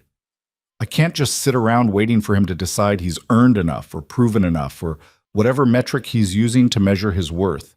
I need to show him there's another way to think about all this." "What if he still doesn't come around? What if his pride is too entrenched?" Elena was quiet for a moment. "Then at least I'll have built something that matters. The clinic will save lives whether Rowan appreciates it or not. And if he can't see past his own issues to be part of something bigger," she trailed off, not wanting to finish the thought. "Then you'll have to decide if you can live with that," Mrs. Carson finished gently. "Yes, I suppose I will." January brought bitter cold and 2 more letters from Rowan. Both were brief, factual updates about work and weather and not much else. Elena responded in kind, sharing news about the homestead and the town, but still not mentioning the clinic. She was waiting for the right moment, though she wasn't sure when that would be. In February, everything accelerated. Elena finalized the clinic plans and purchased the land, a lot near the center of town, visible and accessible. She hired builders and ordered supplies. Word spread quickly, and suddenly the whole town was involved. Men volunteered labor. Women organized fundraising dinners. Everyone wanted to be part of building something that would serve the entire community. Dr. Patterson was beside himself with excitement. "I never thought I'd see this," he told Elena as they watched the foundation being laid. "A proper clinic, real equipment, maybe even another doctor eventually. You're changing lives here, Miss Cross." "We're changing lives," Elena corrected. "This is a community project. Started with your vision and funded with your money. Don't diminish your role in this." But Elena wasn't interested in credit. She was interested in building something that lasted, something that proved resources could be used for more than just personal comfort or rebuilding what fire had destroyed. Something bigger than pride or partnership or any of the things she and Rowan had fought about. The clinic took shape quickly. Unlike the slow, careful building of the homestead, this was a community effort with multiple crews working simultaneously. By March, the structure was up. By April, they were working on the interior. The medical supply companies began delivering equipment, examination tables, surgical instruments, proper lighting, storage cabinets, everything Patterson had dreamed of. Elena threw herself into every detail, working alongside the builders, organizing supplies, coordinating volunteers. It was exhausting and exhilarating, and it filled the empty spaces that Rowan's absence had left behind. Not completely, nothing could do that, but enough that she could function, could see purpose beyond just waiting for him to come home. If he came home. She tried not to think about that possibility. Tried not to imagine him deciding the North was where he belonged, that the life he'd found on someone else's ranch was better than trying to rebuild a partnership that had shattered so completely. But late at night, alone in the house they'd built together, the fears crept in. What if he never came back? What if all of this, the clinic, the plans, the hope that they could find their way back to each other, was for nothing? In May, Nearly 7 months after Rowan had left, Elena received a different kind of letter. The handwriting was still his, but the tone was changed. Elena, I'm coming home. I've saved enough to feel like I've earned my keep, and the work here is drying up for the season anyway. I'll be there in 2 weeks. I hope that's all right. I hope you're still there. I wouldn't blame you if you weren't, but I'm hoping anyway. Rowan. Elena read the letter 3 times, her heart doing something complicated in her chest. He was coming back. After 7 months of silence punctuated by brief, emotionless updates, he was coming home. But what kind of homecoming would it be? Would he see what she'd built and understand? Or would he just see more proof that she'd spent money while he'd been gone? More evidence that he couldn't match her contributions? She carried the letter to the clinic site, where the finishing touches were being applied. Patterson was there, supervising the installation of cabinets in what would be the supply room. He's coming back, Elena said without preamble. Patterson looked up. Rowan? 2 weeks. Well, Patterson set down the clipboard he'd been holding. That's good timing. We should be finished by then. You can show him what you've built. What we've built, Elena corrected automatically. And I don't know if he'll see it the way I do. He left because he couldn't handle my money. What's he going to think when he finds out I spent thousands more while he was gone? Maybe he'll surprise you. Or maybe this will just prove he was right to leave. Patterson crossed the room and put a hand on her shoulder. Elena, I've been a doctor for 40 years. I've seen all kinds of people face all kinds of challenges. And one thing I've learned is that you can't control how others react to what you do. You can only control what you choose to do and why. You built this clinic because it needed building, because lives would be saved. That's good work, regardless of how one stubborn man feels about it. Elena nodded, trying to absorb his words. You're right. I know you're right. But you love him anyway, so his opinion matters. I never said I loved him. Patterson smiled gently. You didn't have to. The next 2 weeks crawled by. Elena finished the last details on the clinic, hanging curtains, stocking supplies, setting up the small office space. She cleaned the Homestead house from top to bottom, prepared the guest room in case Rowan wanted his own space, tried to anticipate every possible scenario for their reunion. Mrs. Carson found her scrubbing the kitchen floor for the 3rd time and physically dragged her away from the house. Enough, she said firmly. You're making yourself crazy. He'll be here when he's here, and no amount of cleaning is going to change how that conversation goes. I just want everything to be right. Everything is right. You've built something incredible. The clinic is going to change this whole region. That's what matters, not whether your floors are spotless. But what if he, What if he what? Doesn't appreciate it? Gets angry? Leaves again? Mrs. Carson's voice softened. Then you deal with that when it happens. But driving yourself mad with worry beforehand doesn't help anything. Elena knew she was right, but knowing and feeling were different things. She forced herself to slow down, to spend the last few days before Rowan's arrival doing normal things, tending the garden she'd planted, visiting with neighbors, reading in the evenings. But her mind was always half elsewhere, counting down the hours. On the 14th day, she saw a rider approaching from the north. Her heart stuttered, then began racing.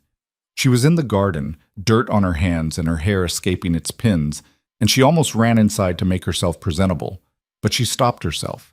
If Rowan was coming home, he could see her as she actually was. Not some cleaned-up version, but the real Elena, dirt and all. She stood and wiped her hands on her apron, watching him ride closer. He looked thinner than she remembered, harder somehow, like 7 months of ranch work had worn away everything soft. His face was more tanned, his hair longer. But it was still Rowan, still the man she'd built a house with and fought with, and missed more than she'd wanted to admit. He reined in the horse at the edge of the property and just sat there for a moment, taking it all in.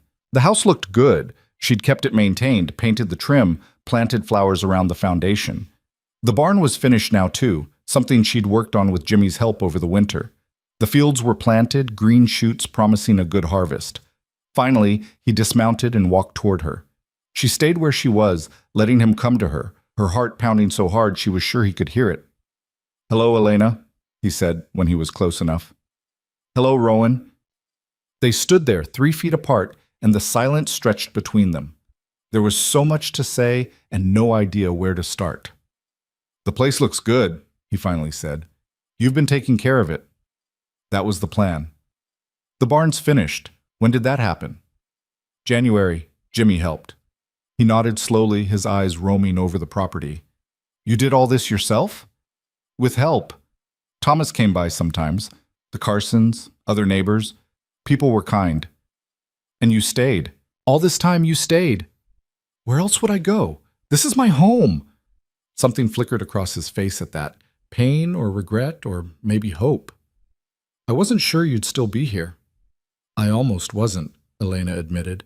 I thought about leaving, going back to St. Louis or somewhere new, but I decided I wasn't going to let your pride drive me away from something I'd helped build. He flinched at that. Fair enough.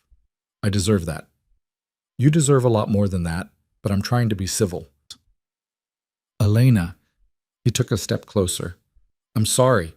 I was wrong to leave, wrong to let my pride matter more than what we were building together. I've spent 7 months thinking about it, and I was wrong. You're right. You were wrong. Her voice was sharper than she intended, months of hurt and anger bleeding through. You threw away our partnership because you couldn't handle feeling like you weren't the primary provider. You reduced everything we built together to a dollar amount and decided you didn't measure up. That was wrong and hurtful and incredibly stupid. I know. Do you? Because I need you to really understand what you did. You didn't just leave me here alone. You told me that my money, something I'd worked for, saved for, inherited from my mother who killed herself working, was somehow shameful. That using it to build something together made you less of a man. Rowan's face was pale. I didn't mean, yes, you did. Maybe you didn't say it exactly like that, but that's what you meant. And it hurt, Rowan. It really hurt. He stood there, and she watched him struggle with words, with emotion, with all the things he'd always found so difficult to express. Finally, he just said, I'm sorry. I don't know how else to say it. I was wrong, and I hurt you, and I'm sorry. Elena felt tears prick her eyes, but she blinked them back. Why did you come back? Because this is where I belong. Because I've been miserable every single day I was gone. Because working from dawn to dusk on someone else's ranch made me realize that building something of your own, with someone who matters, is worth more than any amount of pride or independence. He took another step closer. Because I missed you. Every day I missed you.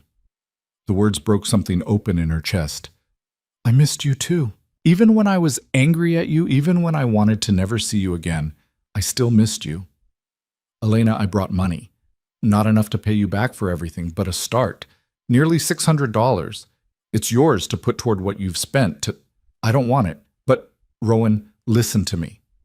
Elena wiped her hands on her apron again, a nervous gesture.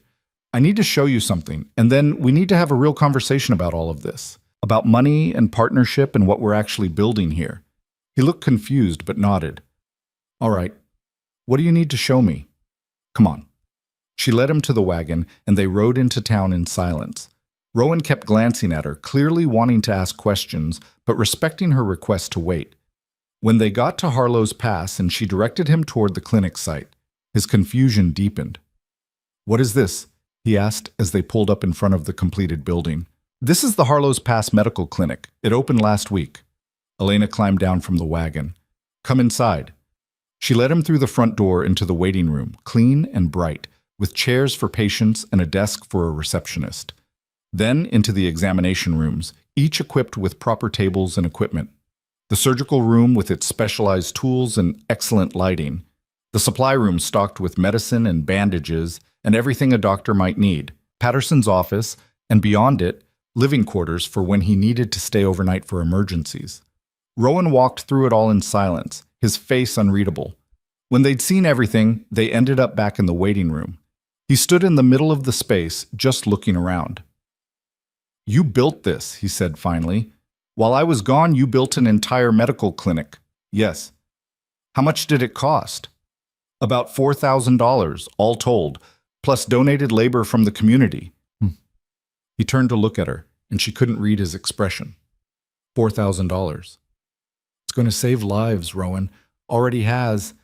Patterson performed an emergency surgery last week on a man who would have died on the trip to Austin. Children are getting vaccinations they couldn't afford before. Pregnant women have proper prenatal care. Elena moved to stand in front of him. This is what money can do when it's used for something bigger than just rebuilding one homestead or protecting one man's pride. You're saying I was wrong about all of it. I'm saying you were looking at it wrong. Money isn't good or bad. It's just a tool. What matters is what we build with it and why.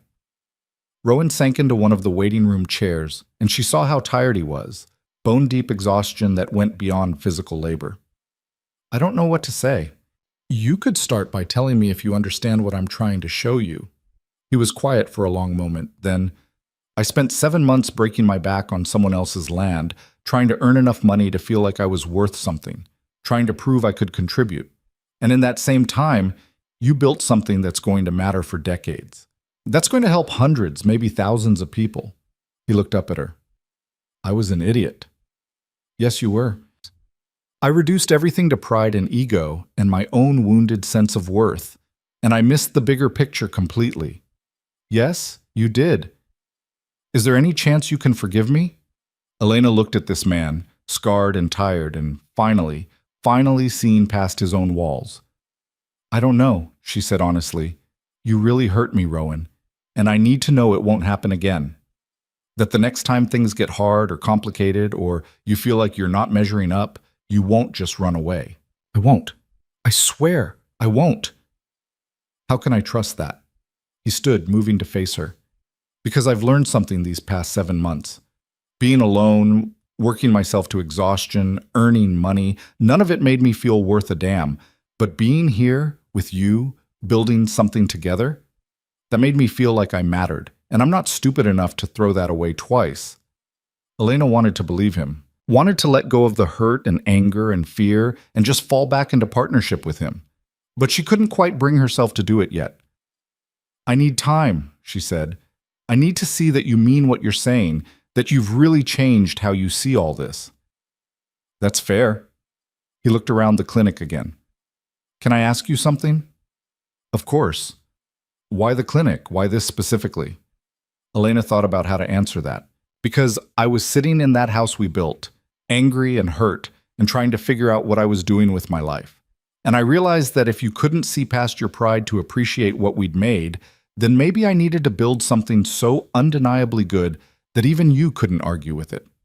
Something that would prove money used for the right reasons is worth celebrating, not resenting. And you thought a medical clinic would do that. I thought saving lives might get through to you, yes. He smiled slightly, the first real smile she'd seen since he came back. You know me pretty well. I'm learning. They stood there in the clinic waiting room, the afternoon light streaming through the windows, and Elena felt the first crack in the wall she'd built around her heart. Not a collapse? Not yet. But a possibility. A chance that maybe they could find their way back to each other after all. What happens now? Rowan asked. Now we go home. And tomorrow we talk about what comes next. Really talk, not just work around the hard stuff like we did before. I can do that? I want to do that. Good. Because I'm not going through this again. If we're going to be partners, real partners, then we need to figure out how to communicate when things get hard instead of you running off to prove something. Agreed. He held out his hand, formal and a little awkward. Partners? Elena looked at his outstretched hand, at his scarred fingers and hopeful eyes. Then she took it. Partners, but you're on probation. Fair enough. They rode back to the homestead as the sun started to set, painting the sky in shades of orange and pink. The silence between them was different now, not comfortable exactly, but not hostile either. More like the careful quiet of two people learning how to be around each other again after being apart. When they reached the house, Rowan stopped at the doorway. Should I take the barn? Give you space? Elena considered that. No. Take the guest room. We're under the same roof, but separate for now, until we figure this out properly. All right.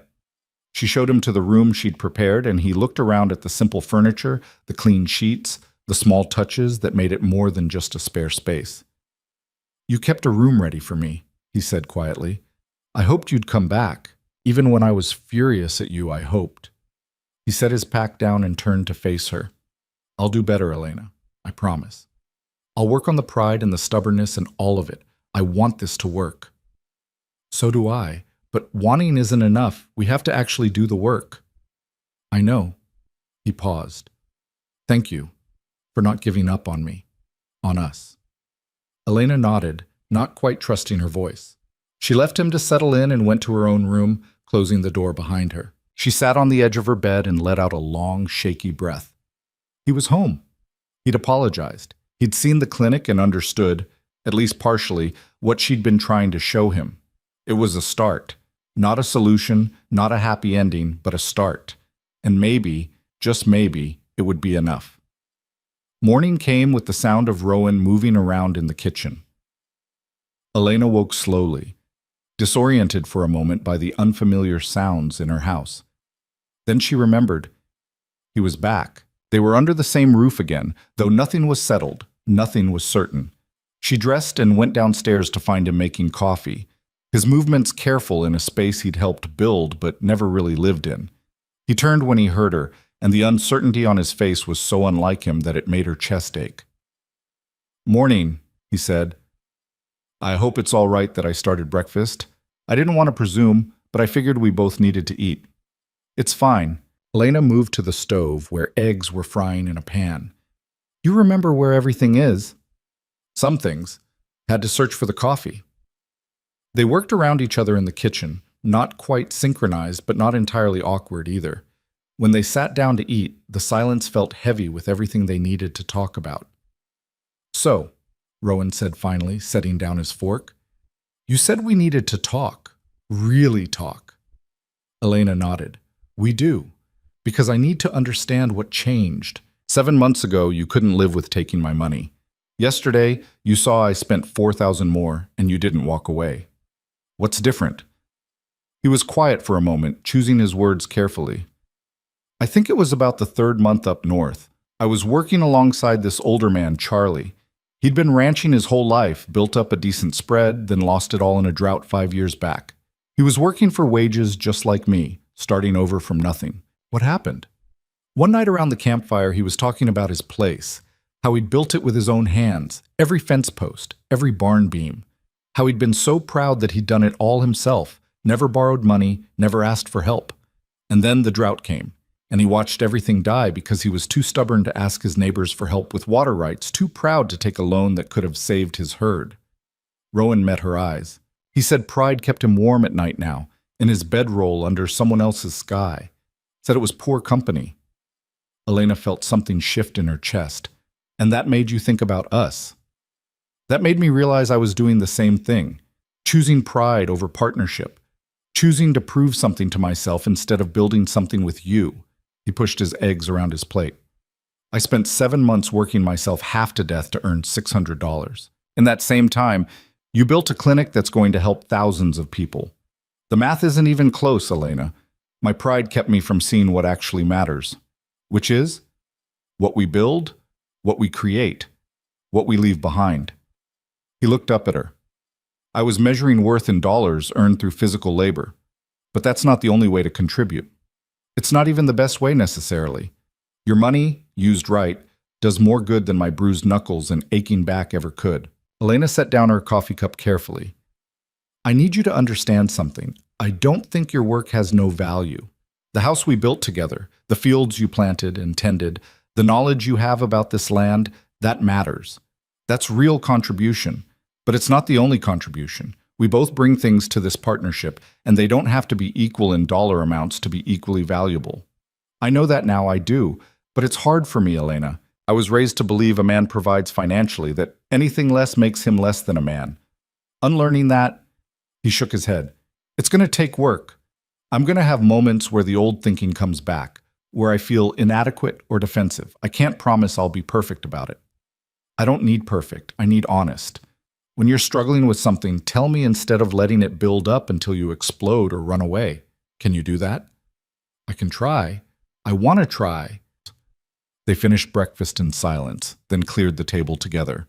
Elena washed while Rowan dried, falling into an easy rhythm that felt both familiar and new. "What happens now?" Rowan asked, hanging up the dish towel. "With us, I mean. Do we just pick up where we left off, start over? What?" Elena leaned against the counter, considering. "I think we need to rebuild our partnership the same way we rebuilt the house, piece by piece, making sure each part is solid before we move to the next." That sounds reasonable. Where do we start? With honesty. Complete honesty about everything: money, feelings, plans, all of it. No more hiding things to protect each other's feelings or pride. Rowan nodded slowly. All right, then I'll start. I'm scared, Elena. I'm scared I'm going to mess this up again. Scared that I'm not capable of being the kind of partner you need. Scared that 7 months isn't enough time to really change the way I think about things. The admission hung between them, raw and vulnerable. Elena felt her throat tighten. My turn, she said. I'm scared too. I'm scared of trusting you again and having you leave. Scared that I've built my whole life around this homestead and this partnership, and if it falls apart, I won't have anything left. Scared that I'm asking too much, expecting you to change fundamental things about how you see yourself in the world. Are you? Asking too much? I don't know, maybe, but I also know I can't live the way we were before, walking on eggshells around your pride, hiding what I have and what I can do to make you feel better about yourself. That's not partnership, that's performance. Rowan moved to stand in front of her. You're right, and I don't want you to do that. I want you to be yourself, all of yourself, including the parts that challenge me or make me uncomfortable, because those are the parts that make me better. Elena searched his face, looking for any sign of doubt or reservation. She found only determination and something that looked like hope. We should probably talk about the clinic, she said, about what it means going forward. What do you want it to mean? I want to stay involved, help with fundraising, work with Patterson on expansion plans. He's talking about bringing in a second doctor, maybe a dentist eventually. This could grow into something really significant. Then we should do that. Both of us, together. Rowan paused. I've been thinking about it since yesterday, about what I could contribute that's not just money or physical labor. I'm good with people, with organization. I could help coordinate volunteers, manage the building maintenance, handle the practical side of running a clinic. Elena felt hope flutter in her chest. You'd want to do that? I'd want to do something that matters. Something bigger than just our homestead. The clinic is that. And if we're both involved, then it's not you spending money while I watch. It's us building something together. Yes, that's exactly it. She smiled, the first real smile since he'd come back. That's what I was hoping you'd see. They spent the morning walking the property together, Rowan catching up on everything that had happened in his absence. Elena showed him the expanded garden, the improvements to the barn, the irrigation system she'd had installed with Thomas's help. He listened, asked questions, made suggestions. It felt almost like old times, but better, more open, more honest. That afternoon they rode into town together. Word had already spread that Rowan was back, and people watched them with undisguised curiosity. Elena could practically hear the gossip being generated. Would they stay together? Would he leave again? How had she handled 7 months alone? They stopped at the clinic, where Patterson was seeing patients. He looked up when they entered, his expression brightening. Rowan, welcome back. He shook hands firmly. Elena's told you about our little operation here? She has. It's impressive. Really impressive. All thanks to your partner here. She's been instrumental in every aspect of this project. Patterson glanced between them. I'm hoping she'll continue to be. We're looking at expansion possibilities. Actually, Rowan said, we were hoping to discuss that, both of us being involved going forward. Elena's obviously going to continue her work, but I was thinking I could contribute on the practical side. Maintenance, volunteer coordination, whatever needs doing. Patterson's smile widened. That would be excellent.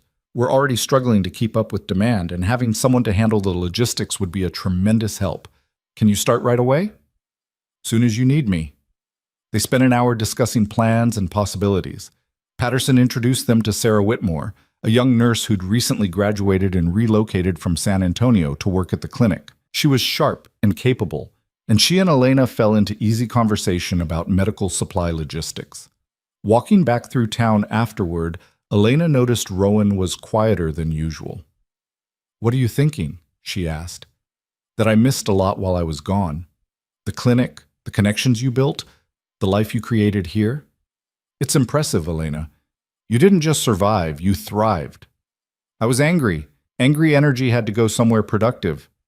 Still, you built something real, and I almost threw away the chance to be part of it because of my own stubborn pride. They stopped in front of the general store. Mr. Gaines was out front, sweeping the porch. He looked up and nodded to them both. "Rowan, heard you were back." "Yes, sir. It's good to be home." "Glad to hear it. Miss Cross here kept things running smooth while you were gone. Real asset to the community." He glanced between them. "You two figuring things out?" "We're working on it," Elena said. "Good. That's good. Town needs more people willing to work through hard things instead of just cutting and running." He went back to sweeping, effectively ending the conversation. As they walked away, Rowan said quietly, "He's talking about my first wife. She left and never looked back. People around here have long memories." "Does that bother you?" "Used to. Now I figure they're not wrong. I did cut and run just like she did. Difference is I came back, and I'm not leaving again." That night, they made dinner together. A real meal, not just something thrown together. They worked well as a team, Elena realized. Always had, when Rowan wasn't sabotaging things with his pride. She chopped vegetables while he handled the meat. They timed everything so it all finished at once, and they sat down to eat as the sun set outside the windows. "This feels right," Rowan said, breaking a comfortable silence. "This, us, working together, talking, being in the same space." "It does," Elena agreed, "but we still have things to work through. Trust doesn't rebuild overnight." "I know, but we're making progress, aren't we?" "Yes, we are." Over the next few weeks, they fell into a new rhythm. Rowan threw himself into work at the clinic, and Elena was surprised by how good he was at it.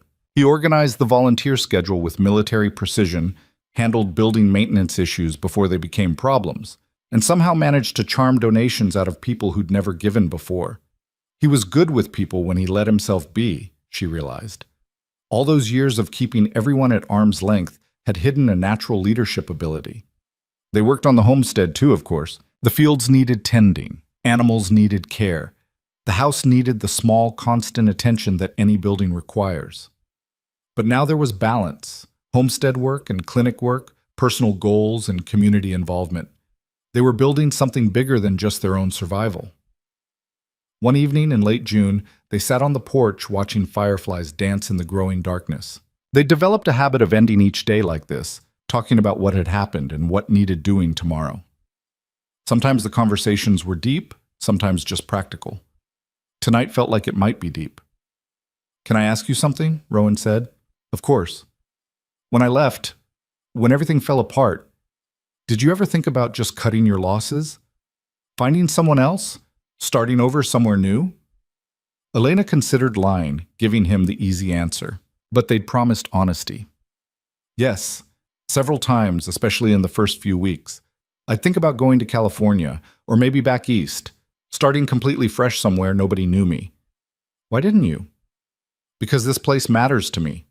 The house we built, the land, the community. And because..." She paused, choosing her words carefully. "Because I'm not someone who gives up easily. Once I commit to something, I see it through, for better or worse. Even when the person you committed to ran away? Even then, though I was furious at you for making me prove that." He smiled slightly. "I'm sure you were." The smile faded. "I don't deserve you, Elena. Don't deserve your patience or your forgiveness or any of this." "Stop that." "Stop what?" "Stop deciding what you do or don't deserve. That's just pride in a different form, thinking you have to earn basic human connection through suffering or perfection. You're not perfect. Neither am I. We're both difficult, stubborn people trying to figure out how to build something together. That's enough." Rowan was quiet for a moment, then, "I love you. I don't know if I'm supposed to say it, if it's too soon or too complicated, but it's true. I love you." Elena's breath caught. They danced around feelings for months, acknowledged caring and mattering and missing each other, but neither of them had said the actual word. It hung in the air between them now, fragile and important. "I love you too," she said quietly. "Even when I was angry at you, even when I wanted to hate you for leaving, I loved you." "What do we do with that?" "I don't know. I've never been in love before. Not really. Neither have I. First marriage was practical, nothing more. This," he gestured between them, "this is different." "Yes, it is." They sat in silence, letting the confession settle. Love didn't fix everything, Elena knew. They still had work to do, trust to rebuild, patterns to break. But it was a foundation, something solid to build on. We should probably get married properly, Rowan said after a while. We told everyone we were engaged, but we never actually did anything about it. Is that a proposal? It's a practical observation, but if you want a proposal... He turned to face her, taking her hand. Elena Cross, will you marry me? For real this time, not just as a business arrangement, but as partners who love each other and are building a life together.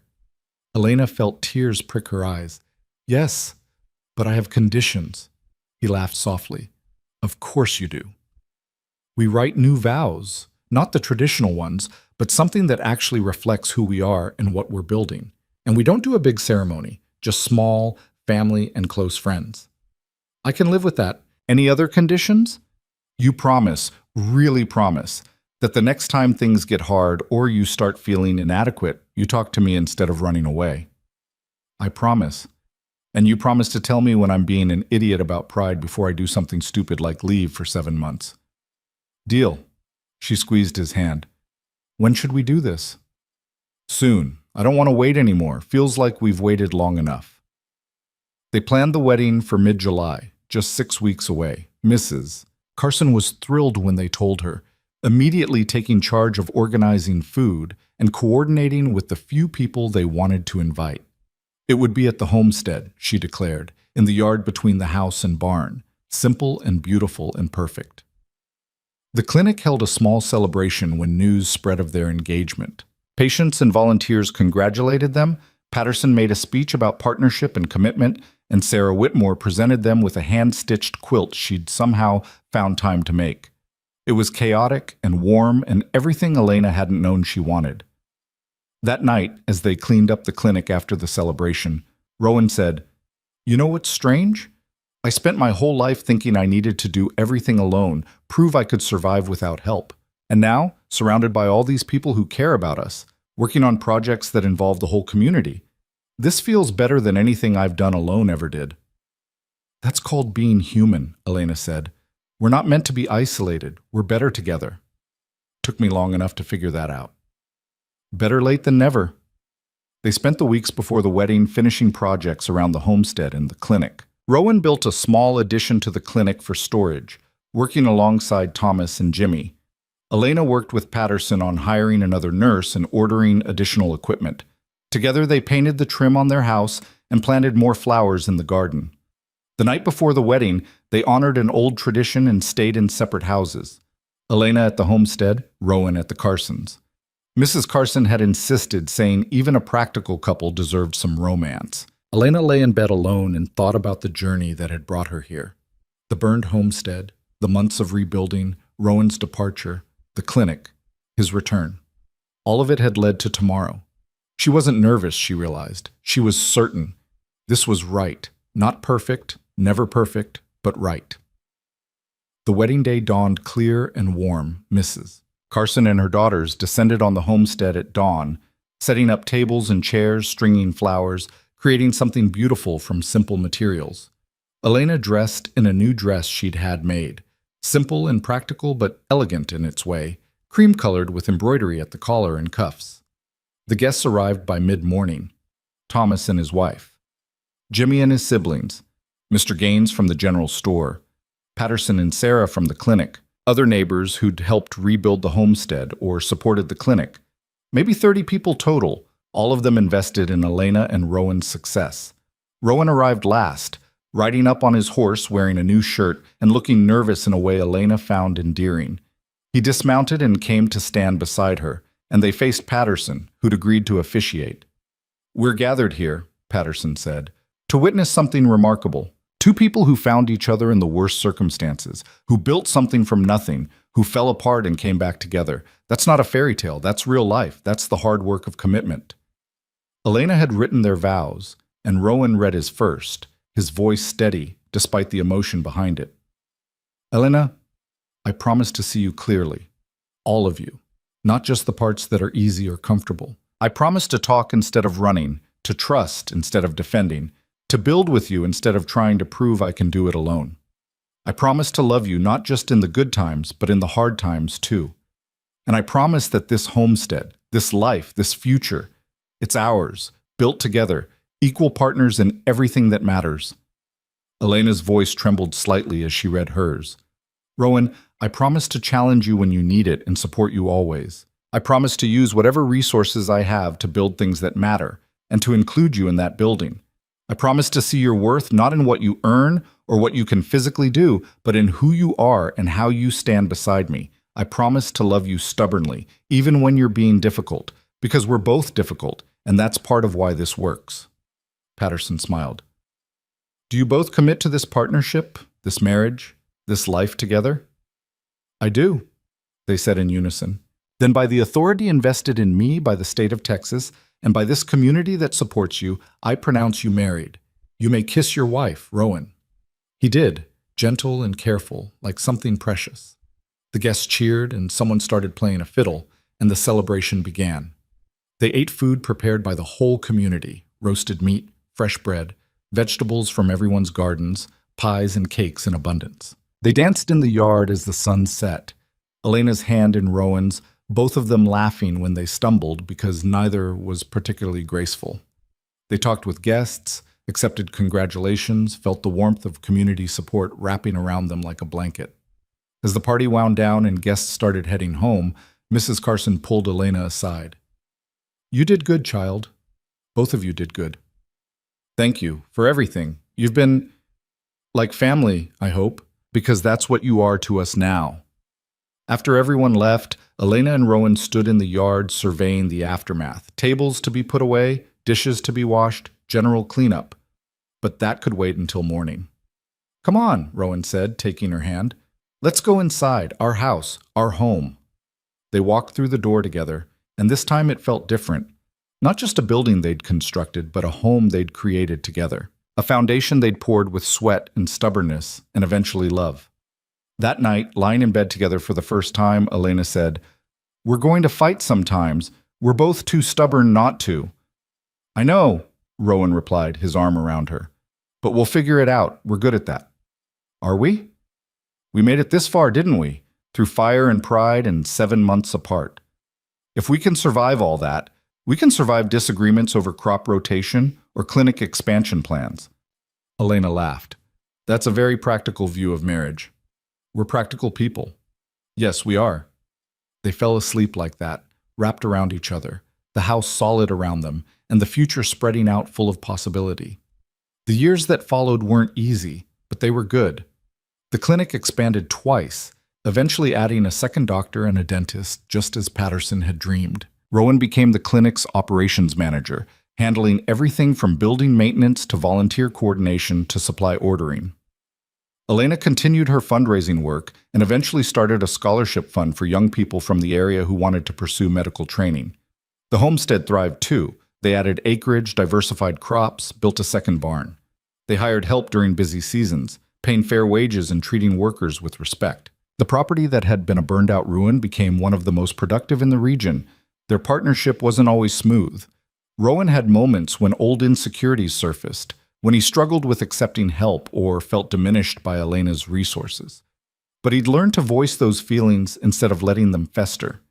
And Elena had learned to push back when needed, but also to acknowledge his contributions more explicitly, to remind him that value came in many forms. They fought sometimes, about money, about priorities, about the stubborn differences in how they saw the world, but they'd learned to fight fairly, to argue without cruelty, to find compromise without one person always giving in to the other. 3 years after they married, Elena found out she was pregnant. She told Rowan one evening while they were working in the garden, and he'd dropped his trowel and just stared at her. Are you sure? Patterson confirmed it this morning. We're having a baby. Yes. I don't know how to be a father. I don't know how to be a mother. We'll figure it out together. They had a daughter, born the following spring, with Elena's dark hair and Rowan's blue eyes. They named her Margaret, after Elena's mother. She was colicky and demanding, and neither of them had any idea what they were doing at first. But they learned, the same way they'd learned everything else. Together, through trial and error and stubborn determination. 2 years later came a son, Thomas, named after the man who'd helped build their first house. He was easier, or maybe they were just more experienced. Either way, the homestead filled with the sound of children laughing and playing, and Elena sometimes stood at her kitchen window watching Rowan teach them to feed the chickens or milk the cow, and thought about how far they'd come from that first awful day when she'd arrived to find nothing but ash and a man who'd wanted her to leave. The clinic continued to grow. By their 10th anniversary, it was serving 12 communities and had become a regional medical center. Patterson had retired, training his replacement personally. Sarah Whitmore had married and stayed in Harlo's Pass, becoming the head nurse and Patterson's eventual successor as clinic director. The scholarship fund had sent 15 young people to medical school or nursing programs. On their 20th anniversary, Elena and Rowan stood at the same spot where they'd gotten married, watching the sunset paint the sky in shades of orange and gold. Their children were grown now, Margaret training to be a doctor in Austin, Thomas working the homestead alongside his father and preparing to take it over eventually. "You know what I was thinking about today?" Rowan said, his arm around her waist. "What?" "That day you arrived. How I told you to leave, that there was nothing here for you." "I remember. You were very determined to be miserable alone." "I was an idiot." "Yes, you were. But you got better." He laughed. "Thanks to you. Thanks to us. We did this together, Rowan. All of it." They stood in silence, watching the light fade. The house behind them had been added on to over the years, more rooms for children than grandchildren when they visited. A proper library because Elena had always wanted one. A workshop for Rowan's carpentry projects. The barn had been rebuilt again after a storm damaged it, bigger and better. The fields stretched out in every direction, productive and well-maintained. But the real legacy wasn't the buildings or the land. It was the clinic, still serving thousands. It was the scholarship recipients who came back to practice in rural areas that needed them. It was the example they'd set. That partnership meant working together, contributing what you could, building something bigger than yourself. "We did good," Rowan said quietly. "Yes," Elena agreed. "We really did." The sun finally set completely, stars beginning to appear in the darkening sky. Tomorrow there would be more work. There was always more work. Fields to tend, fence to mend, clinic board meetings to attend, grandchildren to spoil. The work never ended. But tonight, they stood together in the yard where they'd married 20 years ago, two people who'd built a life from ash and stubbornness and eventually love.